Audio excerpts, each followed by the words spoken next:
Hello, Backbone Wrestling Network listeners. Jake here from the Ruthlessly Aggressive Podcast. So, we're supposed to drop episode 100 this week, but as you probably know, everyone who does podcasts here, we have like real lives and jobs and families and stuff. So, something came up work-related, so we're not able to record on time. So, in lieu of that, what I thought would be very fitting is, just so we have an episode, I'm going to drop a classic episode. Since we're about to do episode 100, I figured what would be more fitting than to revisit the very first episode of the Ruthlessly Aggressive Podcast, which is over in the North-South Connection. So you will hear that tag in here. And it's very fitting because I used to do different guests on every episode. But Logan was actually my first guest, so it's all come full circle. He's kind of like my permanent pal on the show now. So Logan's there. It's a lot different. I'm probably awkward. Probably talk a lot slower because I was very new to the podcasting thing. But I thought it would be a cool, some nice synergy, if you will, to have episode 1 replayed right before episode 100. But we'll be back next time with the actual episode 100. But for now, enjoy a look back at episode number 1.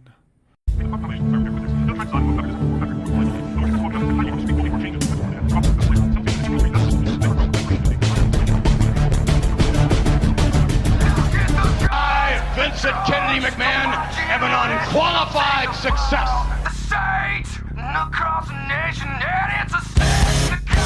Years ago, I took on every wrestling promoter throughout North America. I kicked every one of their asses.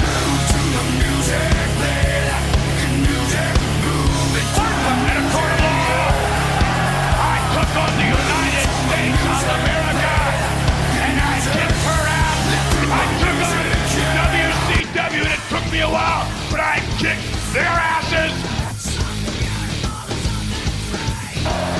Not because I was an asshole, no. Ask me, Mr. McMahon, what's your secret? More than any one quality that makes me the successful man that I am, ruthless aggression.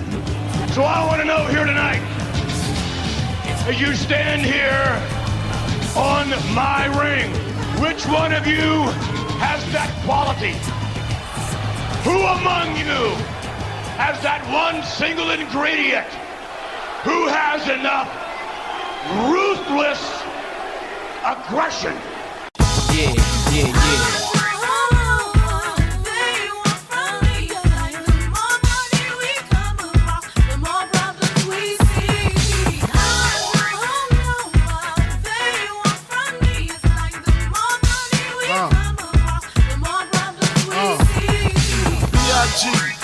PPA, no info for the DEA. Federal agents mad cause I'm flagrant. Tap myself and the phone in the basement.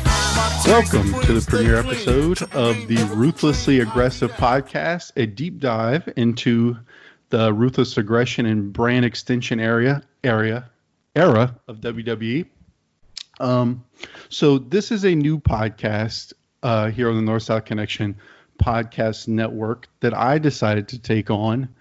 And just to give a quick introduction, the whole point of this podcast is sort of in the same vein as like Wrestling Warzone, another podcast on this network, is to kind of do a chronological deep dive into the Ruthless Aggression Era of WWE. And the reason I think that it is a good period to cover is that, first of all, I don't think it's been extensively covered because I think until recently, most people probably wouldn't have thought of it as old enough or long enough in the past to really, I guess, look back on it or do any kind of retrospective. But as we've mentioned at other points on the North-South Podcast Network, this whole idea of recent vintage is something that's been going through our heads a lot, which is the idea of things that maybe don't seem quite as old as maybe wrestling that we watched in the 80s or something like that. But if we think about this, the Ruthless Aggression Era is really, at this point, nearly 20 years old. So I think it's been enough time to look back on it. And I think it's also a really interesting time. It's basically at the point where WWF, or soon to be E, basically killed off all their competition, both in real life and kayfabe wise after the invasion. So there was no WCW, there was no ECW left really. So they really had no competition. So it's a little bit of uncharted waters for them. That there's no real competition.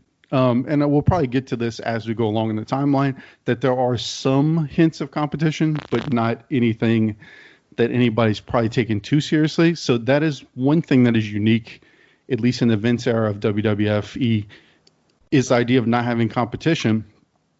And so really the whole crux of this, and what really is where I'm choosing to start the timeline, is going to be in the brand split era in 2002. So this first episode, we are going to cover the first draft on Raw on March 25th, 2002, the very first brand split draft in the following Smackdown episode on March 28th after that draft. And I chose this because I thought it was a good starting point, because I feel like this is what really kicks off this era, because this is something that's going to persist for the next few years. Is going to be that because they don't have competition from, say, WCW or some other company, they are now going to sort of be, or at least trying to put on the idea that they're competing with themselves by having Raw and SmackDown sort of be each their own brand. So I think it's something interesting. I don't think it's been covered a ton. And so I think it's an interesting place to examine. And also I think now, given that we're in 2020, I think a lot of times we think of most people's fandom starting in maybe the mid to late 80s, or even for a lot of people in the early 90s, or maybe even the Attitude Era. But we're at the point where somebody could have been, if you were 12, 13 years old in 2002, you're about 30 now. So I think for a lot of people, this is an era for a lot of modern fans who are adults now. This is maybe like the era that they grew up in. Like, this is their 1987. So I think that's something interesting about this too. And so the way the podcast is going to work is each episode will basically cover that week's Raw and that week's SmackDown. Again, starting with what we'll start with on this episode is going to be the initial draft and the following SmackDown. And so each week, each episode, I'll cover the Raw and SmackDown from that week. And then when we get to pay-per-views, those will be standalone episodes. And what I decided to do, I will be the constant, but I thought it would be interesting to have a rotating guest. And I think I'm going to keep it to one guest per episode and kind of rotate around so I can get different perspectives on all this. And I'll sort of work as the host and the constant to keep track of everything along the way, so we can have a lot of different voices and various opinions on this. So without further ado, I will introduce my first guest on the Ruthlessly Aggressive Podcast, which is somebody who actually sort of threw the idea out that this could be a podcast. He is Starkville's favorite son, Mr. Logan Crosland. How you doing, Logan? I'm doing great, Jake. How you doing? I'm doing pretty well. So, yeah, so you had kind of thrown out this idea, and that's why I thought it was appropriate to have you on as kind of the first guest. So can I ask you, what is kind of your history or background with this era? How familiar you are with it? What role did it play in your wrestling fandom? Since it was sort of like something you threw out, like, man, I wish there was a podcast covering this era, because there doesn't seem to be one. Well, yeah, I always just thought the Wrestling Warzone was such a great podcast, and this was, like you were talking about, this was the era where I really started watching. I was about 8 or 9 years old during this time, and this is really when I started watching the TV week to week. I'd watch tapes and old stuff that my brothers had up until this point, but this is really when I started watching week to week, and I know this era pretty well, so I just, I thought it would be something good to cover. And with the documentary series coming out on the network recently, I figured now is just as good a time as ever, So yeah, I definitely think it's fresh in people's minds right now with the documentary, and I'm interested to go back too, because I think for a lot of fans, they don't necessarily look back on it that fondly, I would say. probably a lot of wrestling fans. I'm not saying you or I definitely remember this era, but the details are fuzzy to me. So that's why I'm interested to go back and really look at it in detail. No, I didn't say anything, but Okay. I think this era has its really bright spots, but it can get a little rough sometimes. So Yeah, it's definitely inconsistent, I would say. yeah. All right, so to not waste any more time, we'll jump right into it because especially this first Raw with the draft is extremely jam-packed. There's a ton going on this episode. So, all right, so we are live at Penn State. I guess this is like I'm assuming where the basketball team plays. They didn't really say the arena. They just kind of mentioned that it was on the campus of Penn State. Yeah, I would guess that's where the basketball team plays. Yeah, and it's a pretty hot crowd. And one thing I noticed, I looked up on history of WWE because I was interested to see how many dark matches are on here. Because as we're going to get through, there's not a ton of wrestling because so much time is taken up by the draft that there's not a ton of wrestling on here. So I was interested to see, like, did they put a lot of dark matches? And they did have a few, nothing really to write home about. But one thing I found interesting is that Randy Orton did wrestle in a dark match against Just Incredible on this show, which I thought was interesting. Wow. Yeah. It's hard to believe Just Incredible's still around at this point. Yeah. So, yeah, I'm guessing he has a job due to his connections. With, his buddies. So we start with the cold open. We have Linda on screen kind of sitting in her office to run down sort of the procedure of how the draft is going to work. And then we kind of get cuts to the entire WWF, still WWF at this time. We are not WWE, but that will be coming soon. They're all sitting around sort of in a, I guess like almost like they would be in a meeting or something. They're all sitting kind of folding chairs. Waiting anxiously to see. So Vince is going to be representing SmackDown. Ric Flair is going to be the GM, the representative for Raw. And we get a few unique rules here, which is already, I think, starting to make this a little convoluted. And that, so we have Triple H, who is the undisputed champion. He cannot be drafted because he's the champ. Chris Jericho cannot be drafted, or Stephanie, because they will all be in a triple threat match tonight for the undisputed championship. So they cannot be drafted because the undisputed champion cannot be drafted to one show because they have to be able to appear on both shows. So until they figure out which of those three will end up the champion, they cannot have them on one show. Also, Stone Cold Steve Austin cannot be drafted because of, I think they said it was contract. He's a free agent. It was very gray as to why do you remember exactly what they said? It was something like he's a free agent. He can't be drafted for whatever reason. His lawyer wrote up a clause in his contract to say he could not be drafted to either, or he got to choose which brand he wanted to be on. Yeah. And so that elicits some groans from the rest of the roster when that's announced by Linda. Which is already kind of weird because you basically have arguably the top guy and he cannot be drafted, which kind of already takes a little bit of the wind out of the sails, I find, when you are, because that's your first question is, well, where's Stone Cold going to go? And they're telling us from the get-go, well, he's not getting drafted. Almost like he's above it, which is kind of weird to start off with. Yeah, I guess they wanted to build like a bidding war between Flair and McMahon to kind of stretch out a few weeks, but yeah, it is kind of convoluted, and it kind of, like you said, already takes the wind out of the sails a little bit. Yeah. But overall, this introduction, I really liked. The thing I liked about it most is I kind of liked how they showed the entire roster kind of waiting around anxiously and sort of built the tension of it. I thought it did make it feel like a big deal. What did you think about this whole opening segment with Linda introducing the concept and the roster and everything? Yeah, I thought it was really cool how they had the whole roster kind of in the same room, all sitting together. And I think Linda did a pretty good job of explaining the rules and how everything worked. But yeah, I thought it was a pretty good segment. Yeah.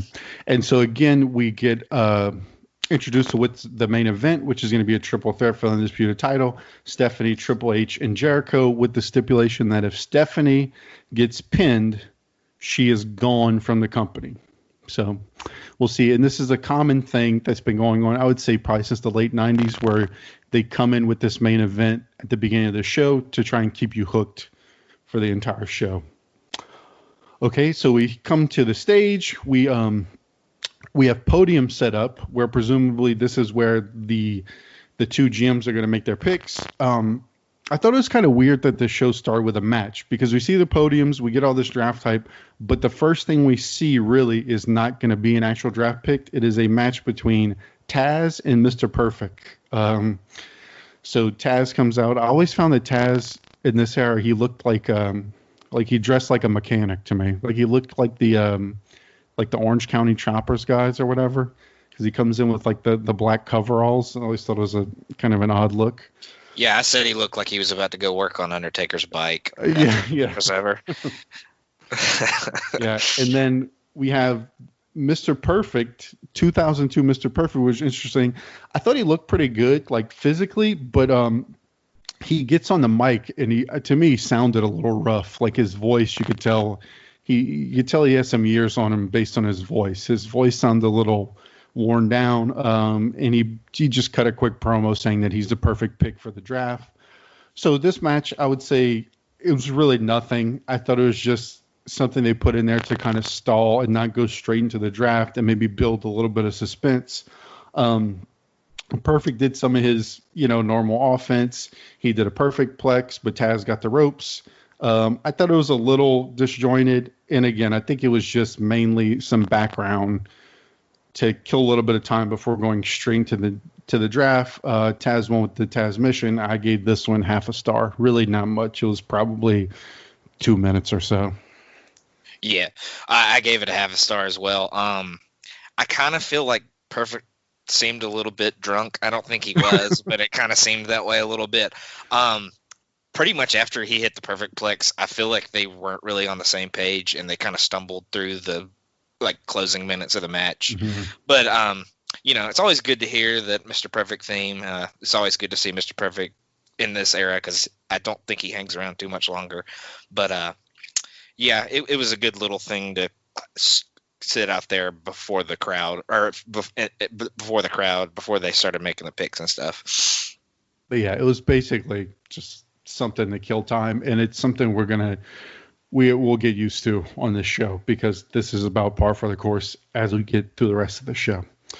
All right, so moving along, we cut to the war room of Ric Flair. So I refer to it as war room, like is usually what they say, like in the NFL and stuff during drafts, where they're kind of looking over all their spreadsheets. And they did a really good job. I kind of liked how they had the war room set up for both GMs, and that they were kind of looking over their stats. And of course, Flair has Arn as his right-hand man to help him with this. And Arn looked like completely, and I think you may know what I'm talking about. He definitely looked like a Southern dad or an uncle, I found here.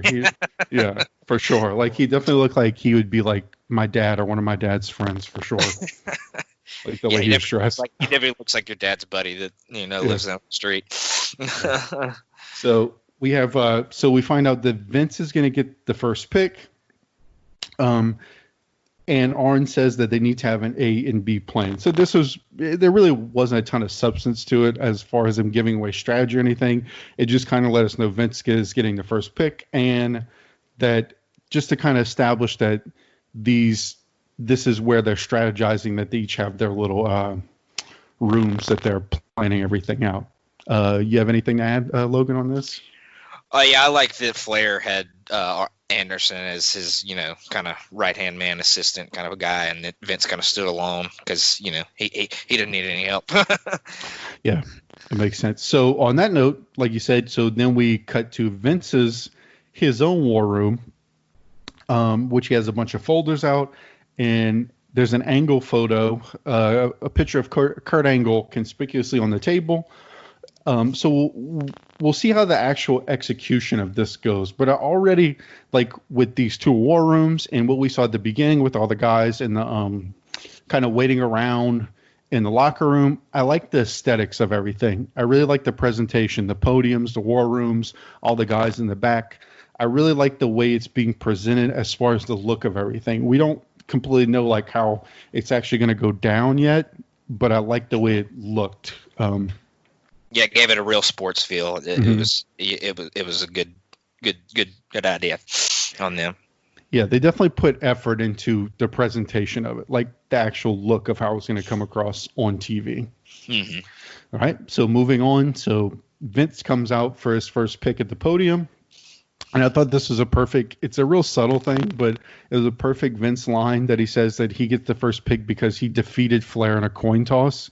Which is funny that he said he defeated him, like that you can defeat somebody in a coin toss, which is 100% luck. I just thought it was a great, like, classic Vince line to say that he defeated someone in a coin toss.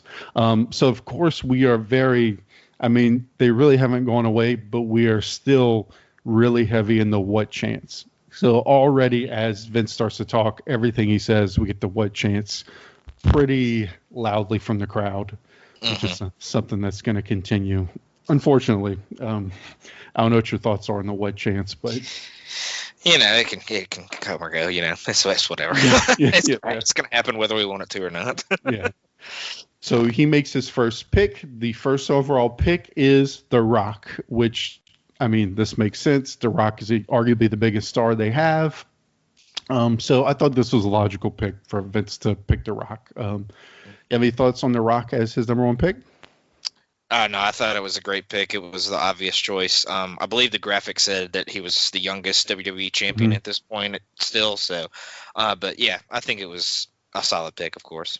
Yeah, the graphics were real cool. That's something I had in my notes too. Is that I like the little graphic that comes up and kind of runs down the stats of the guy. Again, the presentation for this was, I thought, really top notch. Like with all these little touches, like you said, to make it feel like something you would see for like the NFL draft or something like that.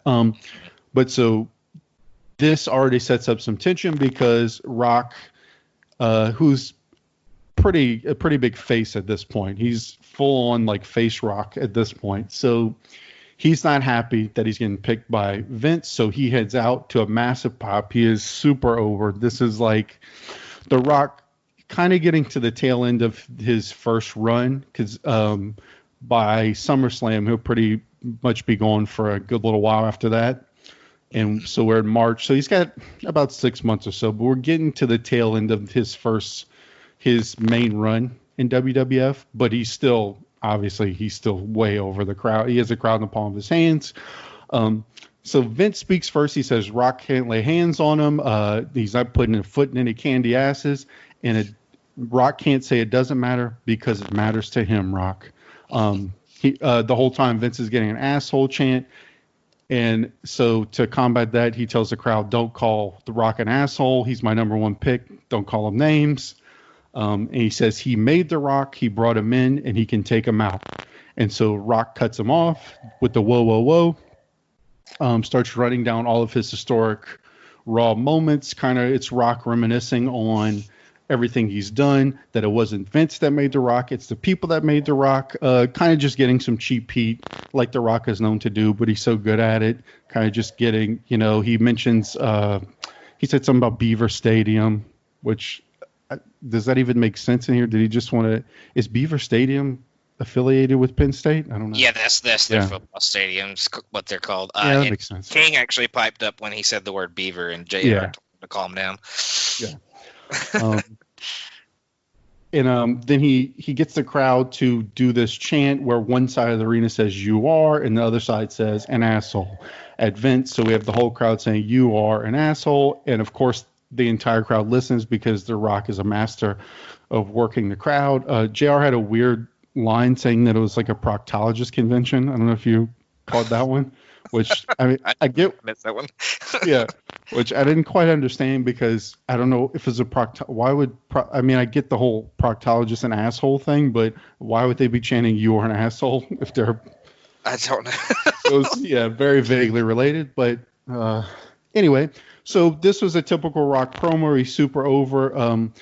I find Rock gets a lot of crap because he does have a lot of catchphrases, but like in this promo, he did rely on his catchphrases, but he also had a lot of substance to it, bringing up his history on Raw because this was going to be his last time on Raw because Vince drafted him to Smackdown. And he's just everything he does is so effortless. Like, he has the crowd in the palm of his hand. And I always love him interacting with Vince because there's such a good contrast. Because Rock has all this swagger and Vince is in his suits and he's so stiff and corny kind of. And so I always think they play off of each other well. It might have been a bit long, but they're both so good at it. I kind of understand why you would let them go this long. I mean, they're both massively over, so why not? Any thoughts on this whole Rock Vince exchange? Yeah, I mean, people can get on the Rock about catchphrases and all that, but, people sing along with him and, play along with him every time he does them. So, I mean, it obviously works. And, I feel like if any superstar could get a catchphrase to get over with the crowd, they're automatically 10 times, more likely to get over and, maybe even advance their career a little bit, So, but, yeah, it was a good segment. The Rock's over as always to the highest degree. And, it was a good segment to start the show. Yeah, and it's already starting to establish kind of the tension between that these guys have. Obviously Flair is the face and Vince is the heel GM. And so the faces are not going to be particularly excited to get drafted by Vince. So it's already setting up kind of the tension and conflict with guys wanting to go with one particular guy. Okay, so Flair is out next. He comes out to the podium to make his first pick, and he chooses The Undertaker, which, again, makes sense. This is logical. Why we take The Undertaker? Undertaker's a big deal, and considering you can't take Austin or Triple H or any of those guys, I thought Undertaker made sense as a pick. But just like The Rock, Taker's pissed because he doesn't want to go with Flair because he does not like Flair. So any thoughts on this Flair's first pick? The Undertaker's a great pick, obviously. They had just come off their feud from WrestleMania. They had just had their awesome WrestleMania match. So I think that played into a little bit of why Taker was pissed. But, you can't not take him if he's there. So good pick. Yeah, and like you said, so with these first two picks, it's kind of like also showing they're not afraid to pick guys that they don't particularly like or don't get along with. They're going for whoever's the biggest name, which makes sense, which is what you would do. So, all right. So Kurt confronts Vince backstage for not picking him first. Basically Kurt is, I guess you could say, jealous that Vince would not pick him first. Vince claims that it was his strategy. He wanted to swerve everybody. And then on the other side, Taker comes in upset that Flair picked him. And so kind of just continue with the drama that we just saw at the podium about the first picks, them not wanting to be picked by the GM that picked them. Anything to add here, Logan? Yeah, Kurt said something about his feelings being hurt that he wasn't the first pick. So I thought that was really funny. And Vince said something about, fixing Flair picking Undertaker. So it'll be interesting to see how that gets fixed or whatever happens with that. True. Yeah, he did say like he's going to take care of it or something like that. You're right. All right. So after all those picks, we finally get another match. We have Edge, a tag team of Edge and DDP, which I thought was an interesting tag team. I'm not really sure if they had any history together before this or if they were just kind of thrown together.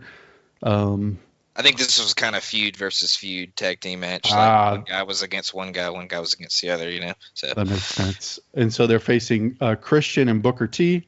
I thought this was an interesting matchup. I don't remember from this time, but do you know if this DDP music, is this a dub? Was it the "Yo, it's me, it's DDP"? I don't think so. I think it was something way more generic. It was okay. I think it was rough. I think it was that, but without the words. I think it was what the beat was, but yeah. I think that was his music. It just didn't have the words at the beginning. That makes sense. I could see DDP owning, like having a trademark on "It's Me, DDP." That seems like something he would do. And so they did like a recap of what led them to this, which I think was Christian interfered in, I think, Edge's match, I want to say. I don't remember. The only thing I remember is that Christian's outfit was just absolutely ridiculous. He had like these baggy khakis and this flame shirt. He looked very 2002. And he desperately needs a new look. He's still got the long hair here. He's definitely looking out of date. Christian's desperately in need of that new look. He needs to cut his hair and get rid of the mesh shirt. The mesh shirt. Yeah. And I thought DDP looks kind of out of place in this whole thing also. I don't know what it is. I don't know if you agree. What's your thoughts on DDP at this point in time? He kind of looks like time has passed him by. Mm-hmm. And I think him and Christian were kind of feuding at this point. They had also had a match at WrestleMania, and I think Christian interfered in a European Championship match that DDP was in. But yeah, DDP's he just seems kind of like the old guard that kind of needs to maybe go away. Yeah, and I think that's kind of or something like that, just some other role.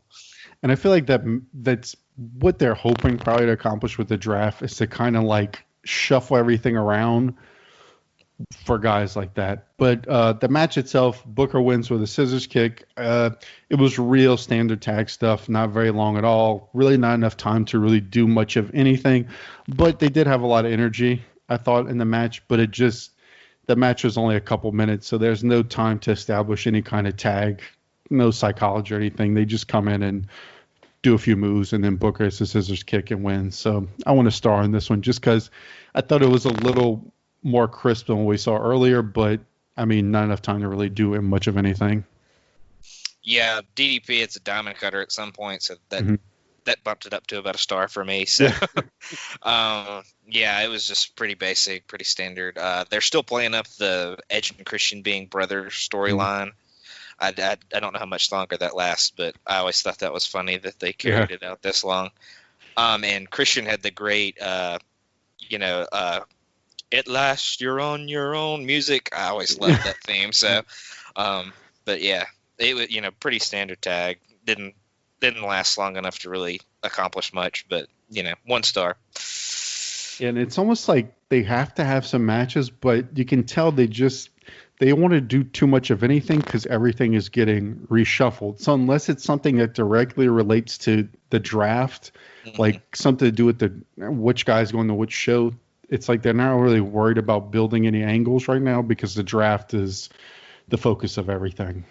Yeah, I mean, it would have been nice if a couple of the matches would have been a bid for a pick or something like that, but they had it pretty laid out before the show. So yeah. So we go back to Kurt, who is continuing to whine to Vince. He reads off his accolades while Vince is continuing to strategize. This is just classic heel whiny Kurt Angle, whining that Vince didn't pick him. So to try and placate him, Vince goes ahead and picks him second. But in classic whiny Kurt style, he is still mad, even though Vince ends up picking him with his second pick. He's still mad that he wasn't number 1. So again, this is a logical pick. Angle is obviously a top tier guy. It makes sense to pick him second. Any thoughts on this one? Yeah, Kurt's obviously a great pick. His character work when he's the whiny baby face that doesn't ever get his way is just so awesome. He's such a great character. But yeah, a good pick at number 2. And this is about where it falls off. So yeah, we'll see where it goes from here. And we're also already starting to get. So I'm pretty sure this one was picked backstage because they're in the back and Kurt's whining and he picks backstage, which I thought is already kind of weird because it would seem like you need to go to the podium for every pick. And they start. I guess it's just due to time and everything, but. It's like some of them are done at the podium, some are done backstage, which I thought felt a little bit weird and inconsistent. But Flair's back at the podium for his pick, and like you said, this is where things start to get weird. He picks the entire NWO, which the NWO by this point is Kevin Nash, Scott Hall, and X-Pac, not Hogan, because Hogan has kind of split off with them. And this is sort of the first hiccup in the consistency of the draft, because how can you pick a group? And also, I would argue that even if you're getting 3 guys and somehow this is within the rules to get 3 guys with 1 pick, you can pick a whole stable. Like, why is Flair picking the NWO? Because I guess aren't they kind of Vince's thing? I guess maybe he's trying to have them in control so Vince doesn't have them. But the main logic flaw is like, how can he pick 3 guys with 1 pick which, as we're going to see later, doesn't really match the logic of the draft later as far as tag teams. So it's getting real murky real quick. And it's already started to establish that I think is one issue with the whole draft thing is that everything we're seeing, all the heat is being transferred to the authority figures and who they're drafting. We're not seeing anything to set up much as far as like guys feuding with each other too much. It's all about guys being mad at Flair, guys being mad at Vince, and that's where all the heat is. Everybody's in conflict with the boss in some way. But okay, so what was your thoughts on the NWO pick right here? I thought it was an awful pick, and like you said, it kind of murkies up the rules because they didn't really go into the whole tag team thing. They didn't really establish whether you could pick the whole team or you had to pick them as individuals and just happen to get both of them or whatever. But I mean, picking the whole NWO is kind of crazy, and I don't want to dive too much into the future, but pretty much only one of these guys really hangs around too long. So yeah, but that's what I thought too. Like, to me, there's not a lot of value in the NWO without Hogan. Yeah. But, I mean, I they're a name. They're a big name. I get, but, just not a very good pick. All right. So we cut back to Vince, he's turned it on Angle because he's pissed off that he lost to NWO. And so Angle whispers something into Vince's ear, presumably giving a hint as who to pick next. And with his third pick, Vince chooses Chris Benoit, who I believe, so correct me if I'm wrong, but he had been injured, right, for a while? Yeah, this is when he was out with the neck injury. Yeah, and so you can kind of assume that Angle is whispering to Vince, like, basically Benoit's going to be back at some point fairly soon, and you want to get him because he's a great pick. So it's kind of like Angle kind of making up for not getting NWO, and at least as far as in this time frame, probably some solid advice from Angle to Vince. What do you think? Yeah, and I think he was kind of warning Vince that Flair was probably going to pick him coming up or something like that, maybe because of Horseman ties back from WCW days and stuff like that. But yeah, a solid pick for the future at least. He might not be a huge name right now, but he would, I think he would go on to probably be a pretty good name. So. Okay, so we go and in a continuing trend. Now we cut back to Flair backstage, and the NWO is mad at him. So we're getting in this groove of it seems like every pick we get, whoever gets picked for the most part is pissed off at the person that picked him. Rick reassures the NWO, said that he's going to make sure everything's okay for them. To me, and you kind of mentioned it earlier, the NWO at this point just seem, and I know they haven't even been here very long, but they just seem so blah to me.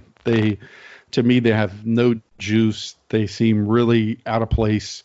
They don't have any of the heat that you would associate with like classic NWO. They just seem kind of lost here. So I wasn't a huge, I don't know. They didn't do anything for me, I guess is how I would say it. Yeah, I got you. Yeah, they said they won't listen to Flair. They only listen to Vince. So, they're already off to a rocky start. Yeah, which is what I was saying earlier. Is like why it's weird that Flair would do that to himself, but I guess. All right, so next pick, Flair has his third pick, and he's going to go with Kane, which is a pretty solid pick. And again, I thought it's weird how we keep kind of switching around where some picks are done at the podium, some are done backstage. It's kind of because it's not a huge deal, but I guess it's like I thought the podiums were pretty cool, so I'd like them to utilize it a little bit more, but I guess it's a time thing. Yeah, I think they just didn't want to have to consistently walk in and out and all that kind of stuff, and just make it to where that if they had something else to do out near the ring, that they could make the pick then. But but yeah, Kane was a solid pick. He may not be the superstar name, but like you said, with Jericho, Triple H, and Austin out of it, Kane's probably one of the higher tier stars that they have right now. So. Mm-hmm. Solid pick. For sure. All right. And then after all of our draft stuff, again, we finally have another match. We get Trish versus Ivory. And right before the match, we get one of the classic PSA things that they always do. This was always one of my favorite, which is tobacco is wacko if you're a teen. that one is firmly implanted in my brain from watching this at the time. I remember seeing this on like every Raw. Any memories of Tobacco is Wacko? I remember the name, but I don't remember much about it. But yeah. I actually wrote the other two ads down. It was Customs Album Fast. I'm a big Custom fan. I can't say I am, but. And then the other one was Mint Skittles, and Mint Skittles' catchphrase was "Feel the kiss, taste the rainbow." Did you ever try Mint Skittles? I'm not a big mint person. I like regular, and sour Skittles are kind of my jam. But I'm a fan of both of those. But WWF and Skittles, they've always been pretty tight. I think we actually talked about this a while back. That I think sour Skittles, or Skittles sponsored like some pay-per-views. So.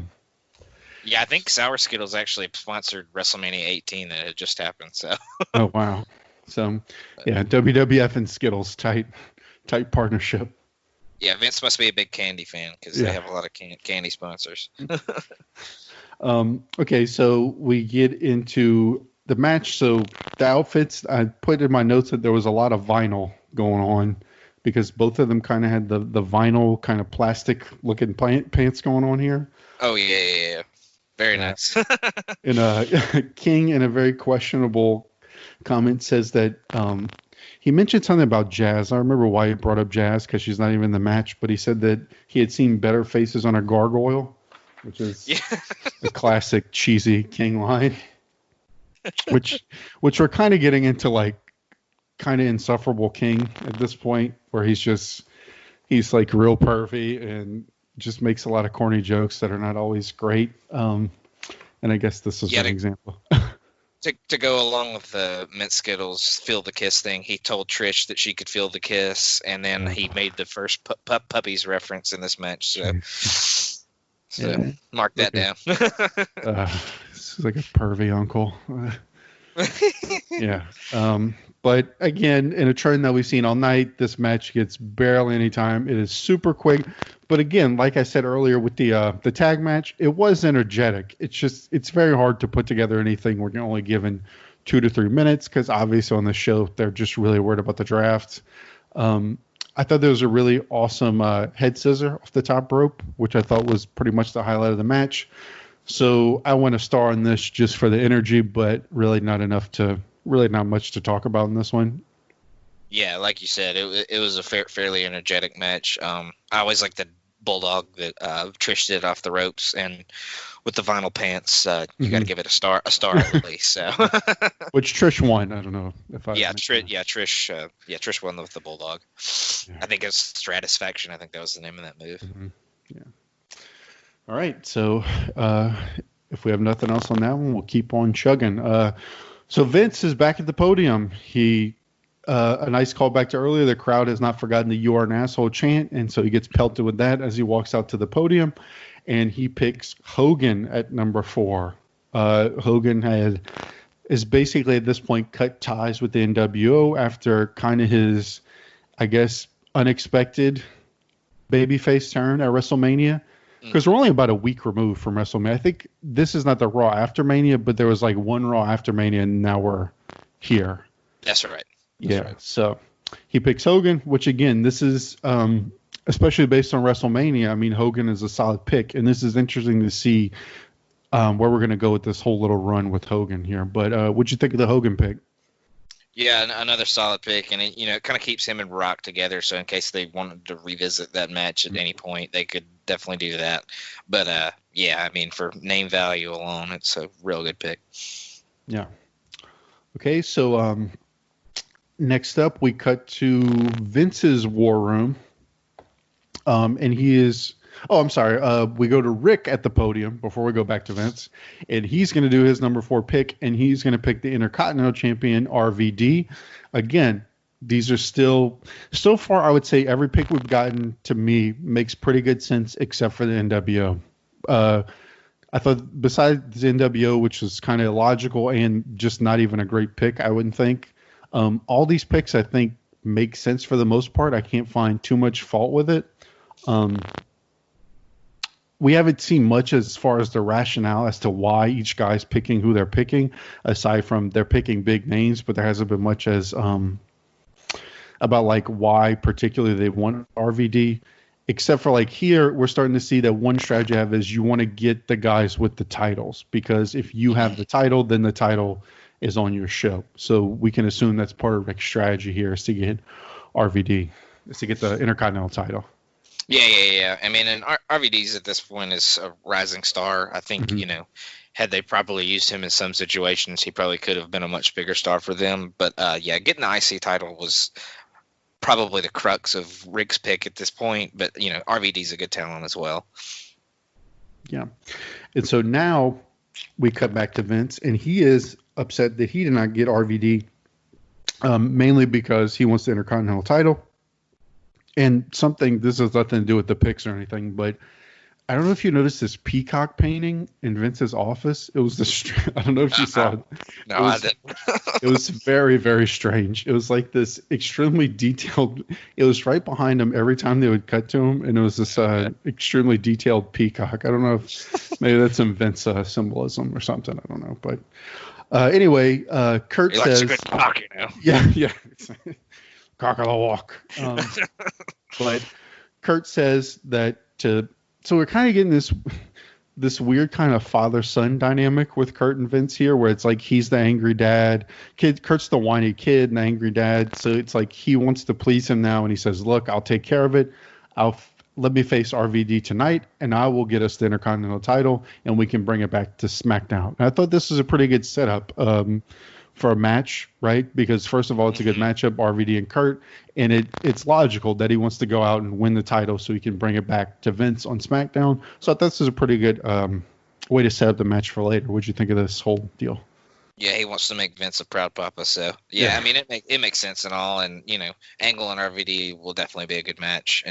But yeah, I mean, it makes storyline sense and all that. So yeah, it was a good segment.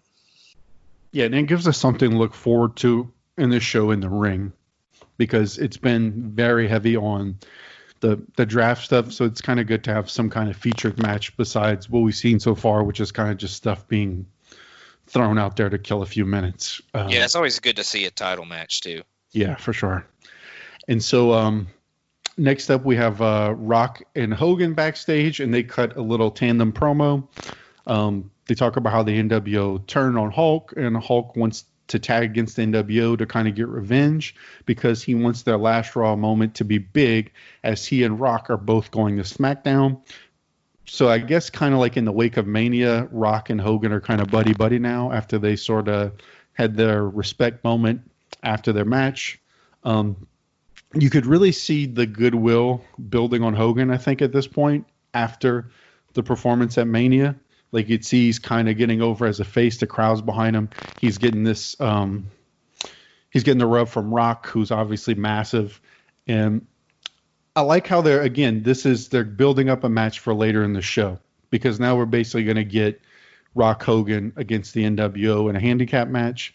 Because one thing I'm thinking about this is that this is in front of a live crowd. So all these backstage things, it's like cool because you're at this kind of historic thing. You're getting to see the first draft, but I got to think the crowd, like the audience, wants to see something in the ring. They want something besides just watching guys walk to the podium and watch on the screen. So this is another kind of cool match to see Rock and Hogan team up. Yeah, it was good to keep Rock and Hogan kind of together, because I think Hogan would have been okay by himself, but just keeping him with Rock always gets that little Rock rub with him. And, putting the big names like Rock and Hogan out there against the NWO, which is a big name at this point, even though it might be a little blander version of what they had been. But, it's a big main event or big match kind of feel. So it hyped the crowd up for sure. Yeah, Rock and Hogan on a team is definitely like that's a cool thing to see. Oh, yeah, no doubt. Yeah. So we're back to Vince's picks. I think I didn't put whether this was a podium one or not, but he picks Billy and Chuck with Rico as they're the tag champs. And that's his number 5 pick. So he's getting the tag titles with his.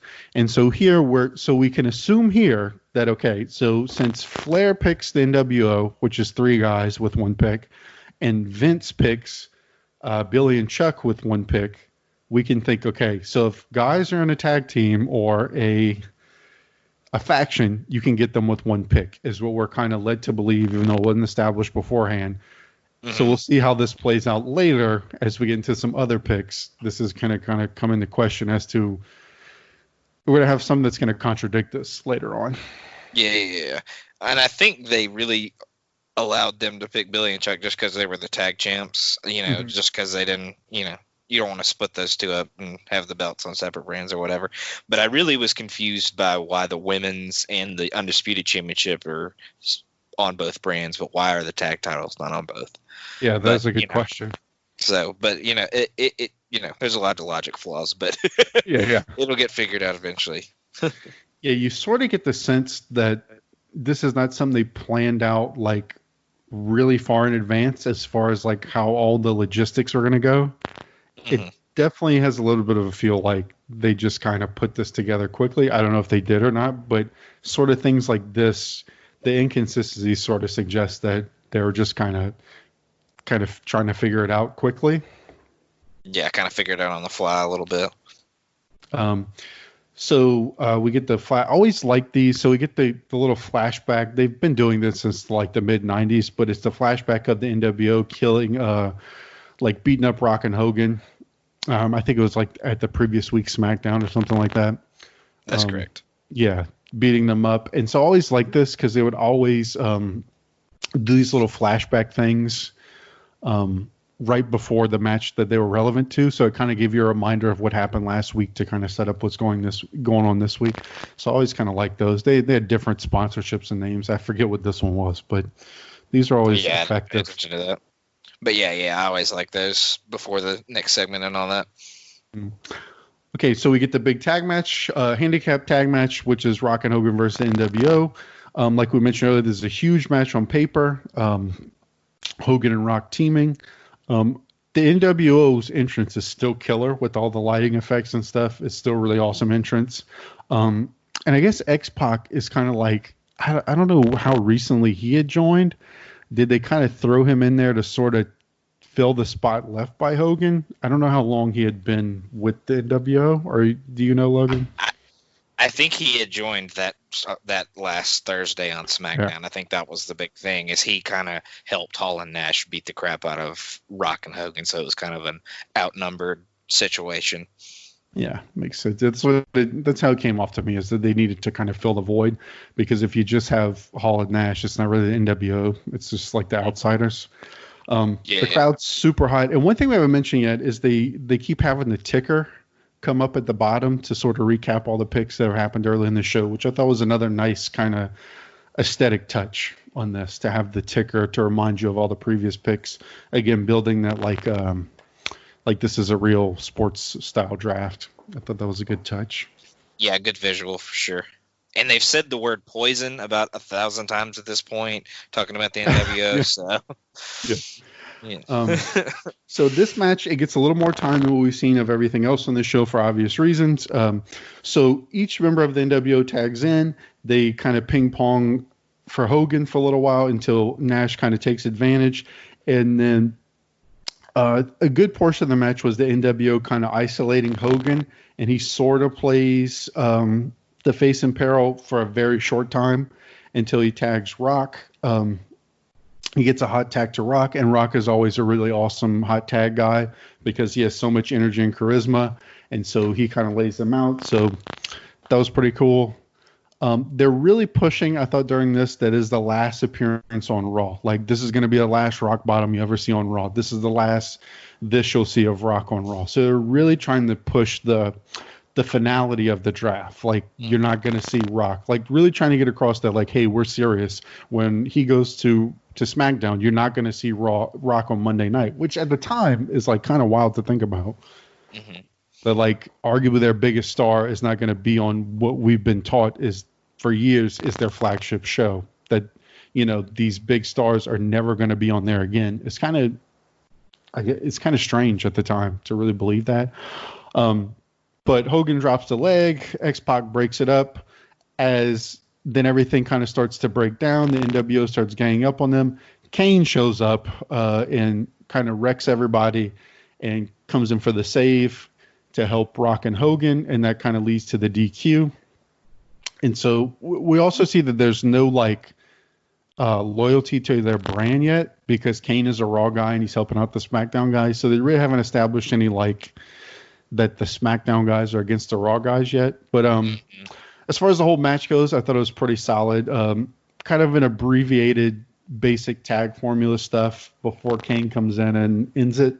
But you could see the crowd was really into Hogan.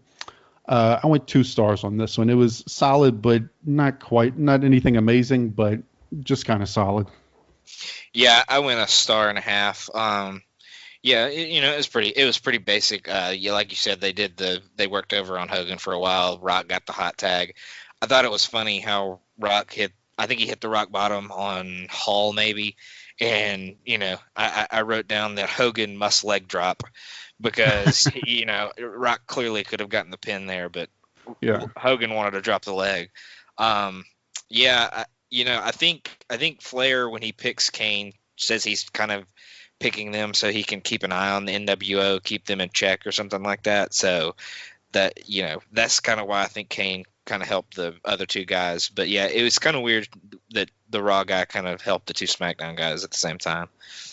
Yeah, because I think in our heads, after so many years, it gets because they've pushed that in later years, that it gets ingrained to your head well, you're a Raw guy, you have to help the Raw guys. But I guess at this point, it's still a little bit of the Wild West when it comes to the whole brand split thing. Yeah. Yeah, and the extension hasn't fully gone into place so far. So I mean, I guess one more night you can kind of help the SmackDown guys out, help your buddies. Yeah. Okay, so after this match, Vince bursts into Rick's war room.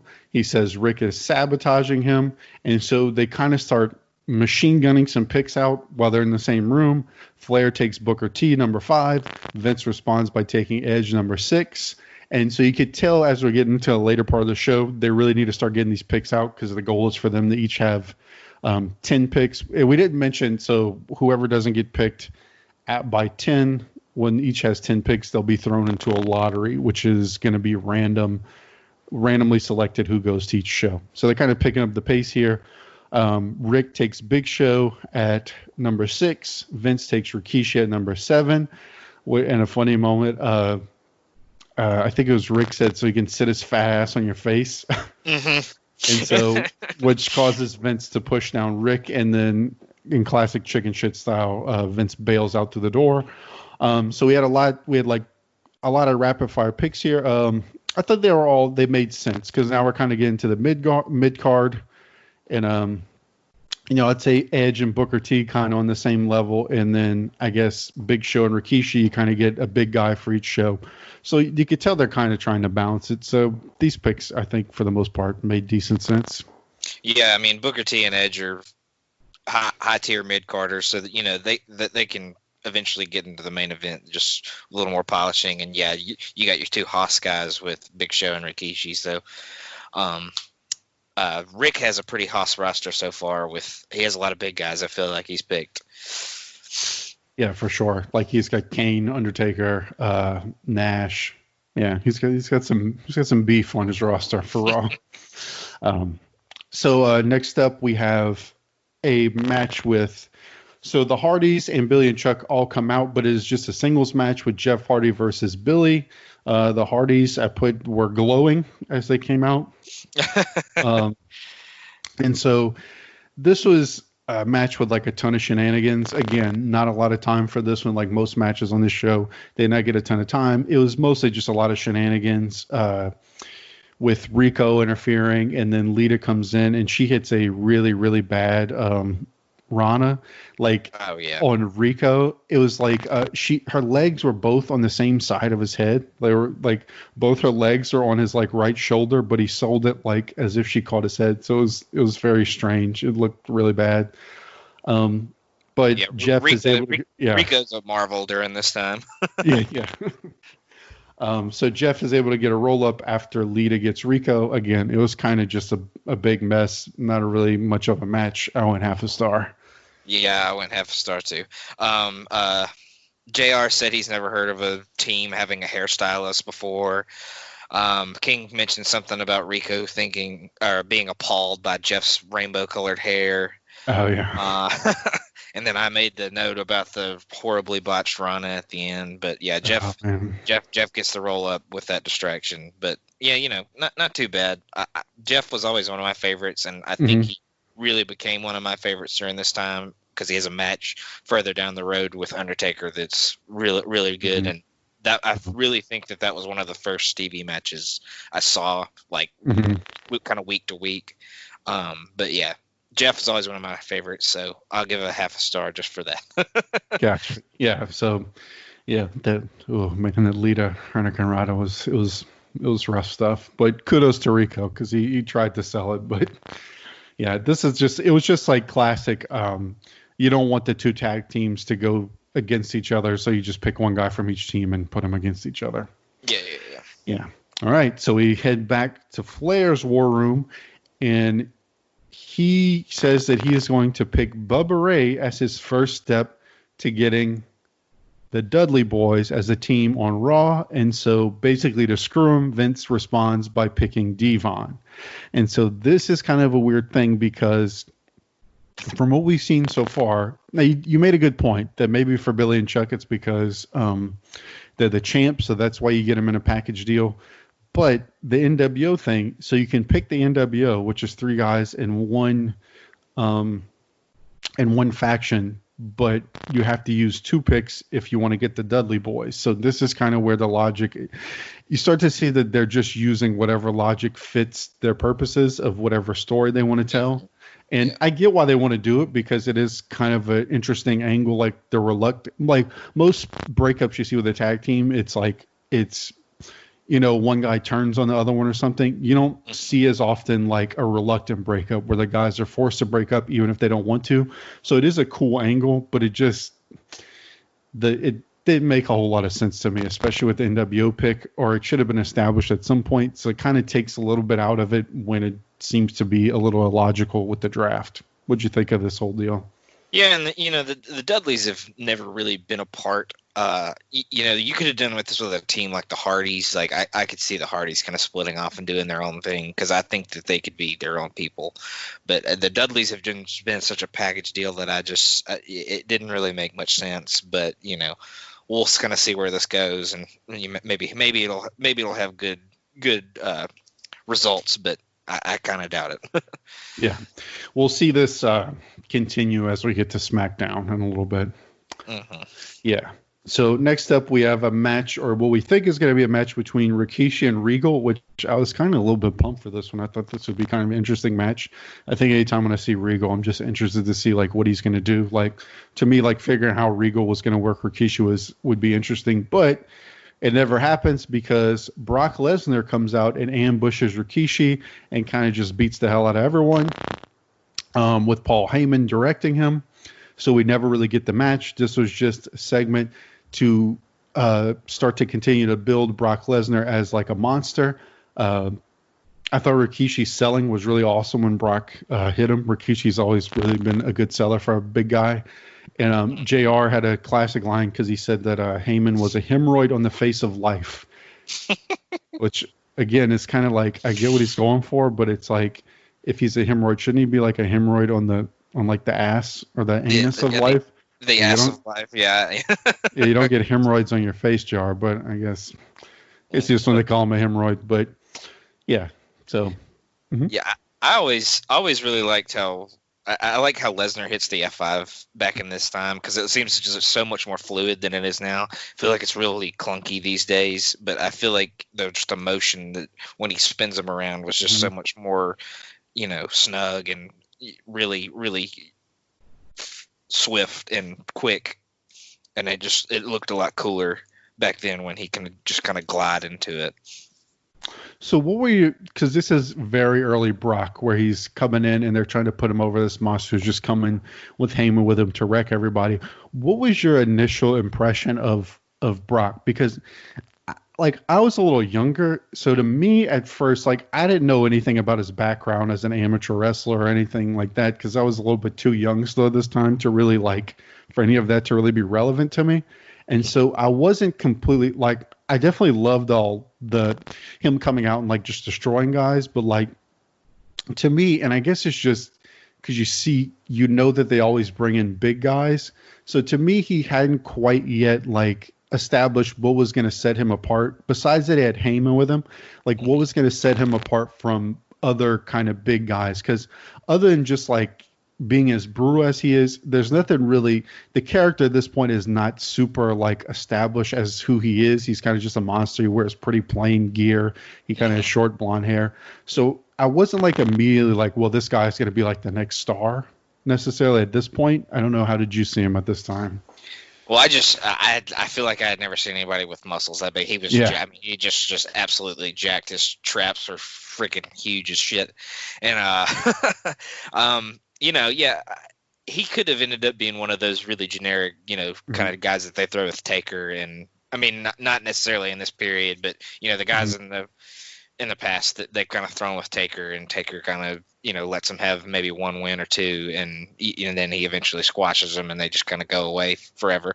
But with him having a manager, I kind of felt like he might be a little bit bigger of a deal. But yeah, it wasn't quite there yet, but I don't think it was too far off. Mm-hmm. And I think it's like coming out of the Attitude Era where everything was so character driven with so many personalities. Like the biggest thing was like all the guys were larger in life, like The Rock, Stone Cold. He didn't immediately have that sort of aura to him. I mean, obviously he's going to get there, but it's just interesting to look back on like what he was at this point. But definitely it's still effective to have him come out and just like in matches before they start is a cool gimmick.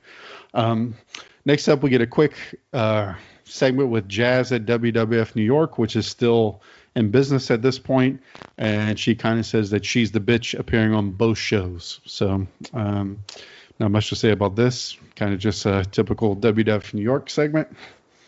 Did you ever make it to WWF New York? I never did. I think by the time I was old enough to do my own trip to New York, I think they were long gone.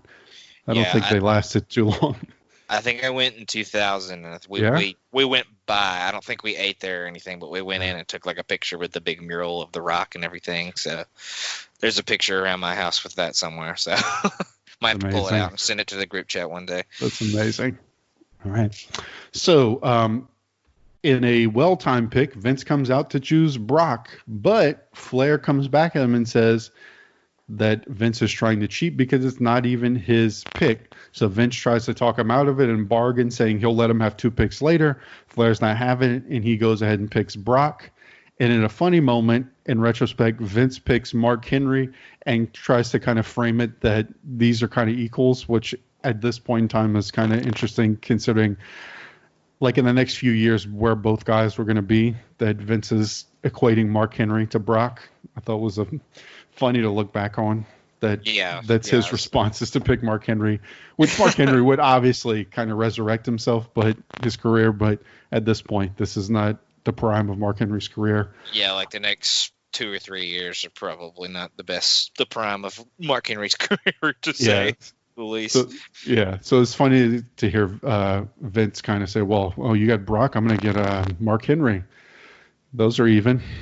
But anyway, so Flair picks Regal, which Regal is Regal wants McMahon. So again, we continuously have these angles where people are getting picked by the GM they don't want to get picked by. Vince picks Maven, the famous winner of the first Tough Enough.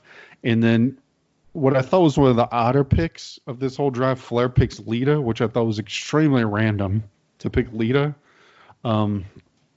Especially considering like he doesn't have either of the Hardys or anything like that. So the Lita pick seemed pretty out of left field for me. Flair picks Regal because he's the European champion, basically, I think. And then Vince counters with Maven because he's the hardcore champion. But the Lita pick was definitely very weird, and I think Vince calls Flair a lascivious pig for picking Lita because he thinks he's going to try and sleep with her or something like that. So yeah, and he says that Rick, which is obviously supposed to be some sweet irony, but he says that Rick's going to turn Raw into a cesspool, which it's obviously funny coming from Vince. But so at that point, that basically wraps up the first 10 picks. So if you look at the 10 picks that each one got, if you had to pick, who do you think had the best initial 10 picks of this draft, Raw or SmackDown? I'm going to go with SmackDown just based on the first 4 that Vince got. He got Rock, Hogan, Kurt, and Benoit. And, kind of after that, I feel like it kind of really fell off the map for both of them. But, yeah, I mean, just with the NWO pick, I can't support Flair on that one. Yeah, I would have to give him a Mel Kiper, like a D- or something on the NWO pick. Something like that. They kind of killed his first 5. But yeah, I'd have to agree with you. SmackDown definitely looks like the more appealing show, which is interesting because, again, I mean, Raw is the established show. We've been taught that, we've been conditioned to think that Raw is the top show. It is the number one show. It's where the major stuff happens, and SmackDown is kind of secondary. So it's interesting that the first 10 picks kind of make you think that SmackDown may be better. It kind of goes against what you would naturally think. Yeah, but I mean, maybe they did that on purpose just to kind of give SmackDown a boost. But absolutely, we'll kind of see how it goes from this point on. But yeah, I'd definitely say SmackDown's the winner so far. All right, so we have the Kurt and RVD match for the Intercontinental Championship because Kurt wants to try and bring home the Intercontinental title for Vince. Kurt ambushes RVD with a German. JR says to King, this cracked me up. The JR tells King, because King had one of his classic, really gaudy button-down shirts, and he says that King, you had a Nicole Kidman shirt with your nipple showing, which was an amazing line by JR. Which he was right. It was a very it was a very open shirt for sure. Yeah, it's kind of silky. So I think King did have some nip action going on. But this was real back and forth, hard hitting. Kurt hit an outside a splash, but before this could really get going, Kurt kind of loses himself a little bit and kind of bumps the ref and hits the angle slam. But it doesn't matter because Tim White calls for the bell based on Angle hitting him. So what seemed like would be a really good match on paper really doesn't go anywhere because of the DQ. And they have a whole Edge comes out. So Kurt puts RVD in the ankle lock. He won't break it. So Edge comes out to make the save. And a bunch of refs have to come in and break the whole thing up as it turns into a big scrum. So I thought it was decent. Obviously, these are both really talented guys. It had a lot of energy, but like most of what we've seen on here, just not enough time to really do anything. I went 1.25 stars, and I thought it maybe puts a little heat on Edge and Kurt as a possible going into SmackDown. Since they're both on SmackDown, maybe this is something we'll see build as we continue. Yeah, this one kind of got cut off at the knees before it could get very far. I went 1 star on this one. I think if they had been given a little bit more time, this one could have been a pretty solid match. But yeah, it's good to see that they're already kind of setting up a few between Kurt and Edge going forward for SmackDown. And them two can definitely have some solid matches down the line, as I'm sure they will. All right. And that finally brings us to our main event, which is the triple threat with Triple H, Stephanie, and Jericho. Triple H is the newly crowned undisputed champion after WrestleMania. He comes out what I thought was some pretty good face heat. His entrance at this point is really awesome. I find he comes out with the titles. He spits the water. He looks really intense. And we definitely are establishing that Triple H and Steph hate each other at this point in time, for sure. What did you think of Triple H, just like your impressions at him at this point as kind of like the face champion? Yeah, I really feel like the crowd was super behind him. I feel like this is the most face heat he's really ever gotten. Mm-hmm. Even to this day, I really think the fans were truly behind him at this point. And, I think he's obviously much better as a heel, as he's proven throughout his career, but this was a good time to kind of get behind him as a face. And I think they probably should have stuck with it a little bit longer than they did, but they had their reasons. So yeah. But so the whole match kind of revolves around Triple H is going after Steph because he's pissed off at her, and Jericho kind of cutting him off and trying to go for the cheap wins, and Stephanie just sort of getting in the way of everything. They do some comedy spots where Stephanie ends up falling and hitting Jericho falls with like a headbutt because she just kind of lands on his nuts. Jericho, because the thing now is that kind of like what we'll see later on with Shawn Michaels in the back, that now the quad and the knee is sort of like the built-in psychology for Triple H coming off the quad injury. So Jericho's doing that. He's working on that. And so they just do a lot of really well done, kind of like your basic triple threat spots, just with the caveat that like Stephanie is not really wrestling. She just kind of jumps in, gets in the way, and Triple H sort of gets distracted by her. She tries to steal some pins here and there. But finally he hits a brutal clothesline on Stephanie. But Jericho gets the walls on him, but Steph cuts it off and takes a slam. Triple H gets the pedigree, but Stephanie breaks the pin, so he's pissed off at that. And so he spine busters Stephanie and pins her. And so per the stipulation that was established beforehand, Stephanie is gone permanently, and Triple H remains the undisputed champion. I thought this was a pretty solid main event. I thought it was well put together for what it was. Obviously not some classic wrestling match, but I thought I got to give credit to Stephanie. I thought she came in and like hit her spots and played her role well as kind of like the spoiler who's just kind of getting in the way and trying not to lose and steal a win. And she took some pretty brutal bumps in here. Like Triple H really like laid her out a few times, which was kind of awkward in this because the announcers, I mean, obviously she had kind of screwed him over, but it's like you're seeing this like 270-pound like jack dude just like destroy her with a clothesline is a little weird for the announcers to be kind of totally behind it. But I thought kudos to her for hitting her spots and taking the bumps.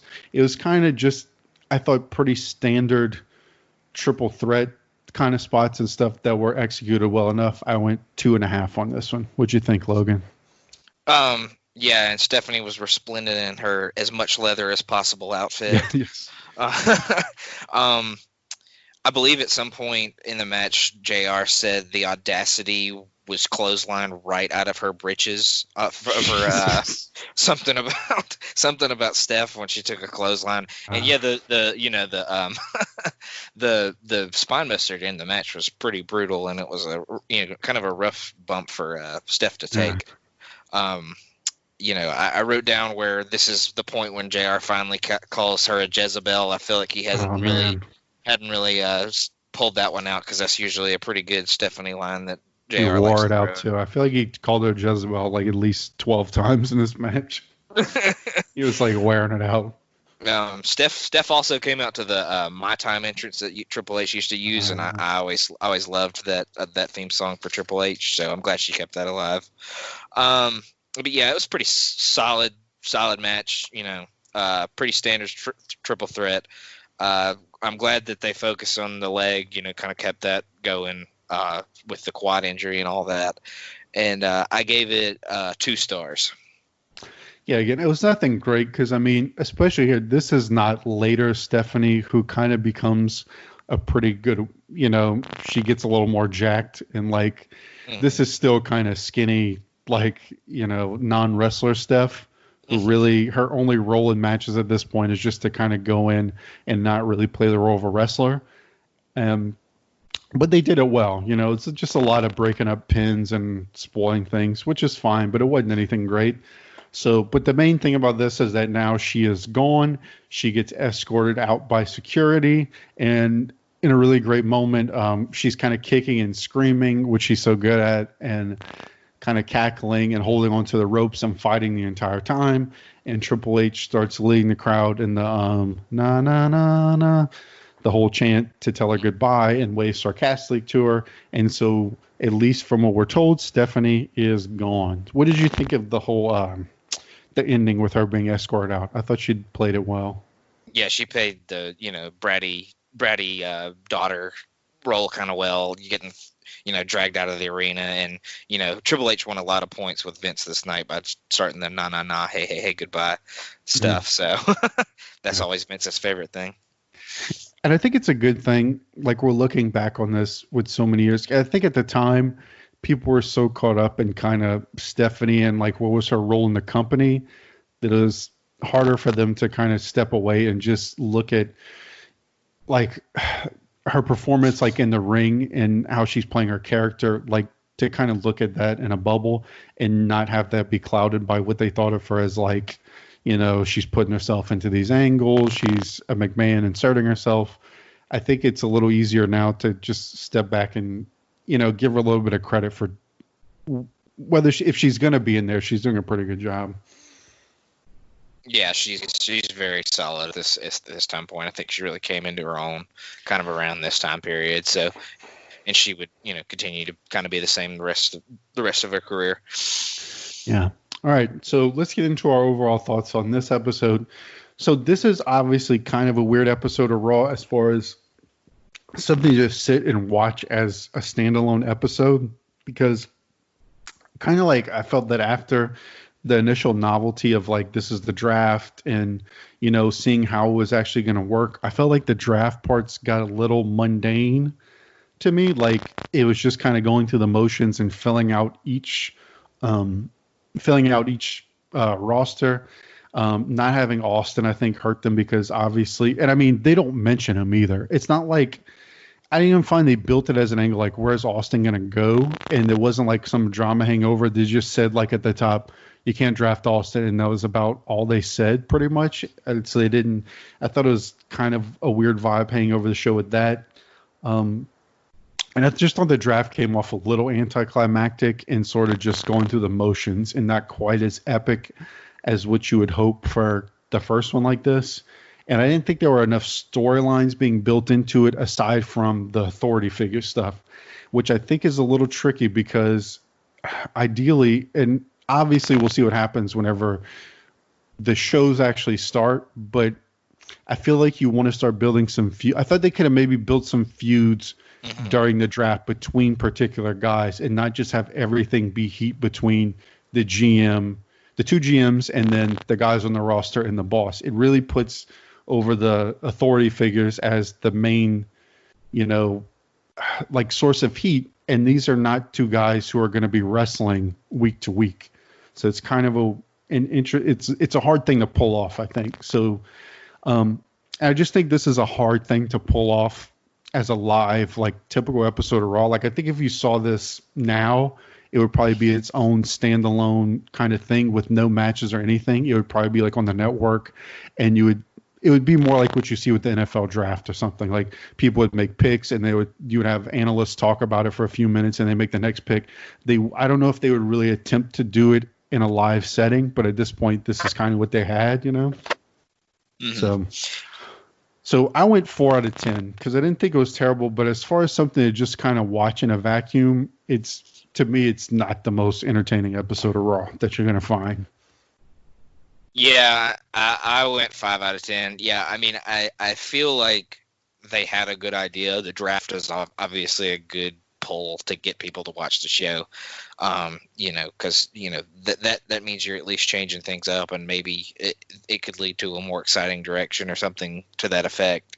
I really think they didn't have as many stars at this time as you would have thought, and automatically taking 3, I guess, minus Stephanie. But even Stephanie's probably as big a star as a lot of people are on the roster at this point. But taking 3 stars automatically out of it kind of let the air out of the balloon to begin with. So, but it was an okay episode of Raw, but nothing special, like you said. Yeah, it wasn't quite, like I said, it just didn't have.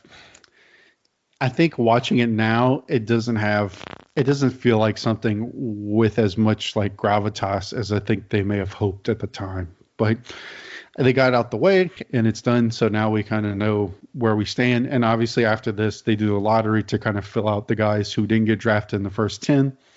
All right. So we'll see where they go, and we will move into Smackdown, which was later I wrote down the draft lottery people. Do you want me to go through that real quick?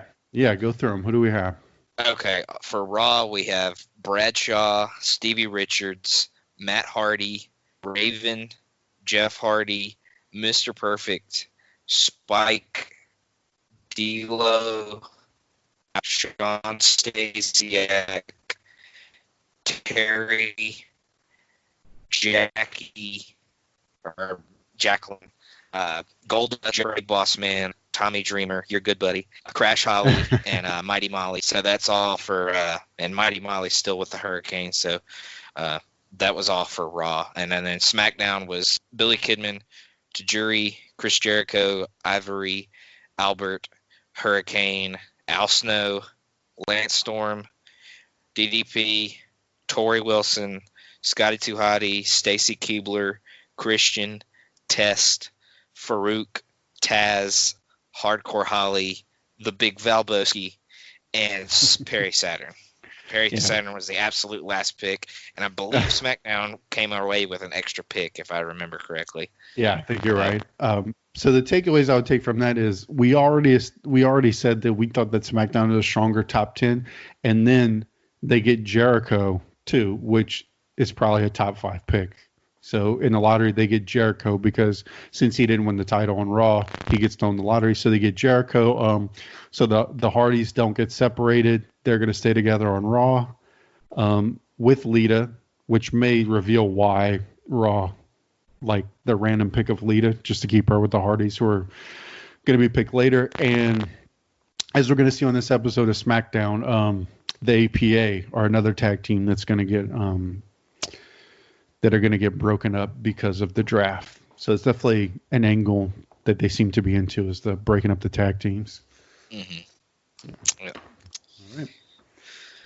All right, so we'll head into SmackDown. So this is the March 28th, 2002. This is in the same week as the Raw. So this is basically kind of the follow-up to the draft. And so it's important to note that the draft does not go into effect until the following Raw. So at this point, everybody is still able to wrestle on SmackDown. So this is kind of like the true last hurrah before everybody is confined to their wherever they got drafted. This is the last SmackDown as we know it, as Michael Cole said. Yes, yeah, Michael. So our commentary is Michael Cole and King, and this is in Philadelphia.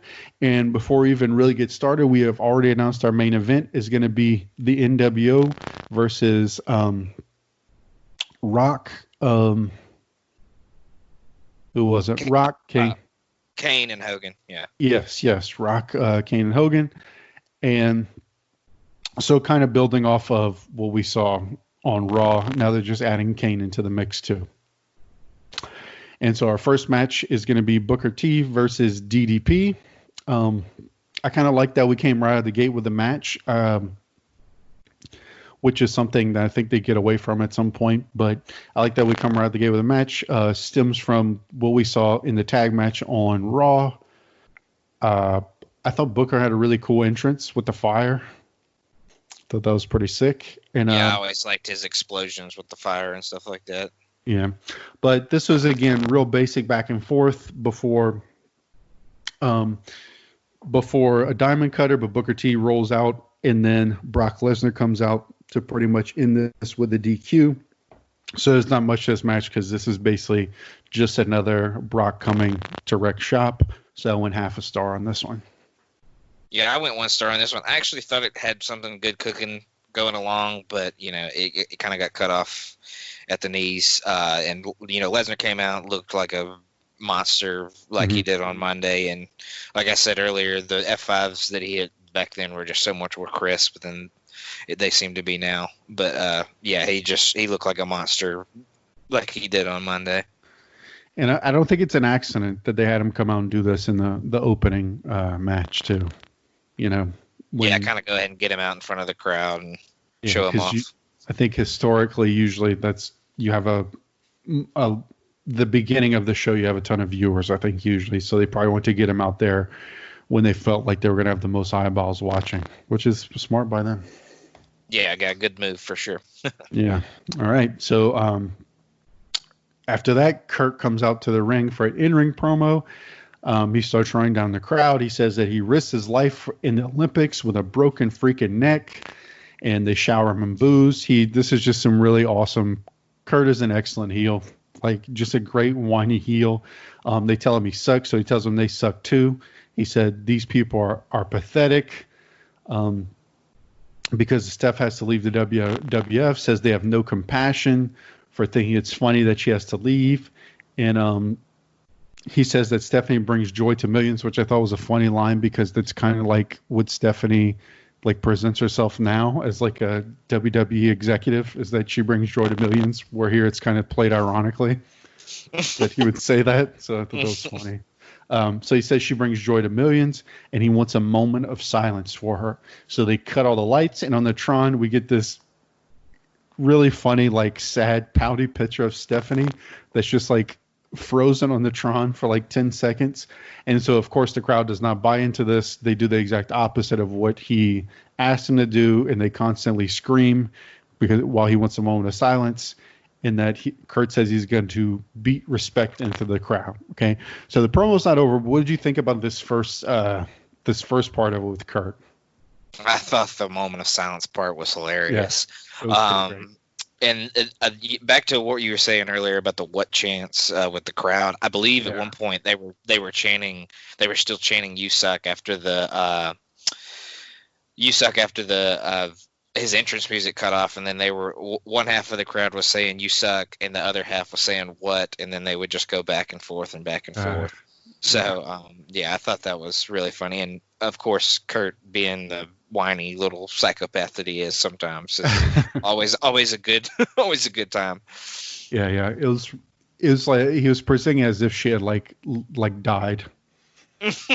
Like with the moment of silence and the picture on the Tron. It was good stuff. So to follow this up, Vince comes out and he says that Triple H seduced, humiliated, and beat his daughter, which for sure one of those is true, because in that match we saw on Raw, he definitely beat her. I guess he humiliated her, whether you think, but I thought the seduced was a funny, like, it's like a classic Vince, like really dramatic way of putting it.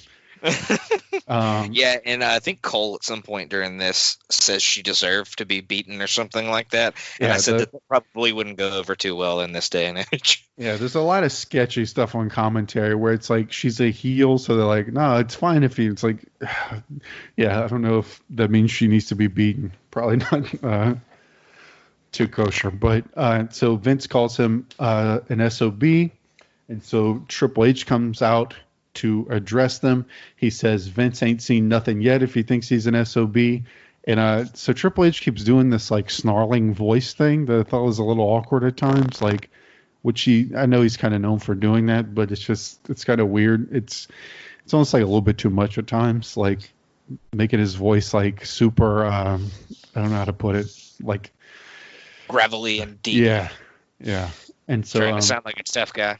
Yeah, exactly. And so he honors Stephanie's last moments by replaying the spine buster that he won the match with, which again is kind of weird because the crowd's all cheering for this as he just lays her out.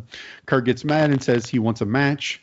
Vince says he wants in too. And so this sets up a handicap match at first between those two and Triple H.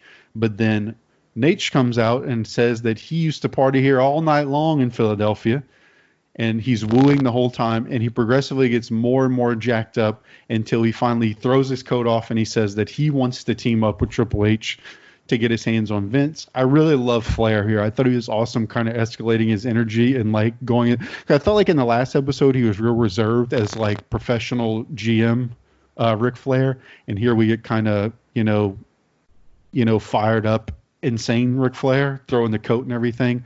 So I thought this is a pretty good angle to set up the match later, and this seems like a pretty fun match on paper. And my only thing with this is I thought it was a little bit long, like it was probably about 15 minutes or so.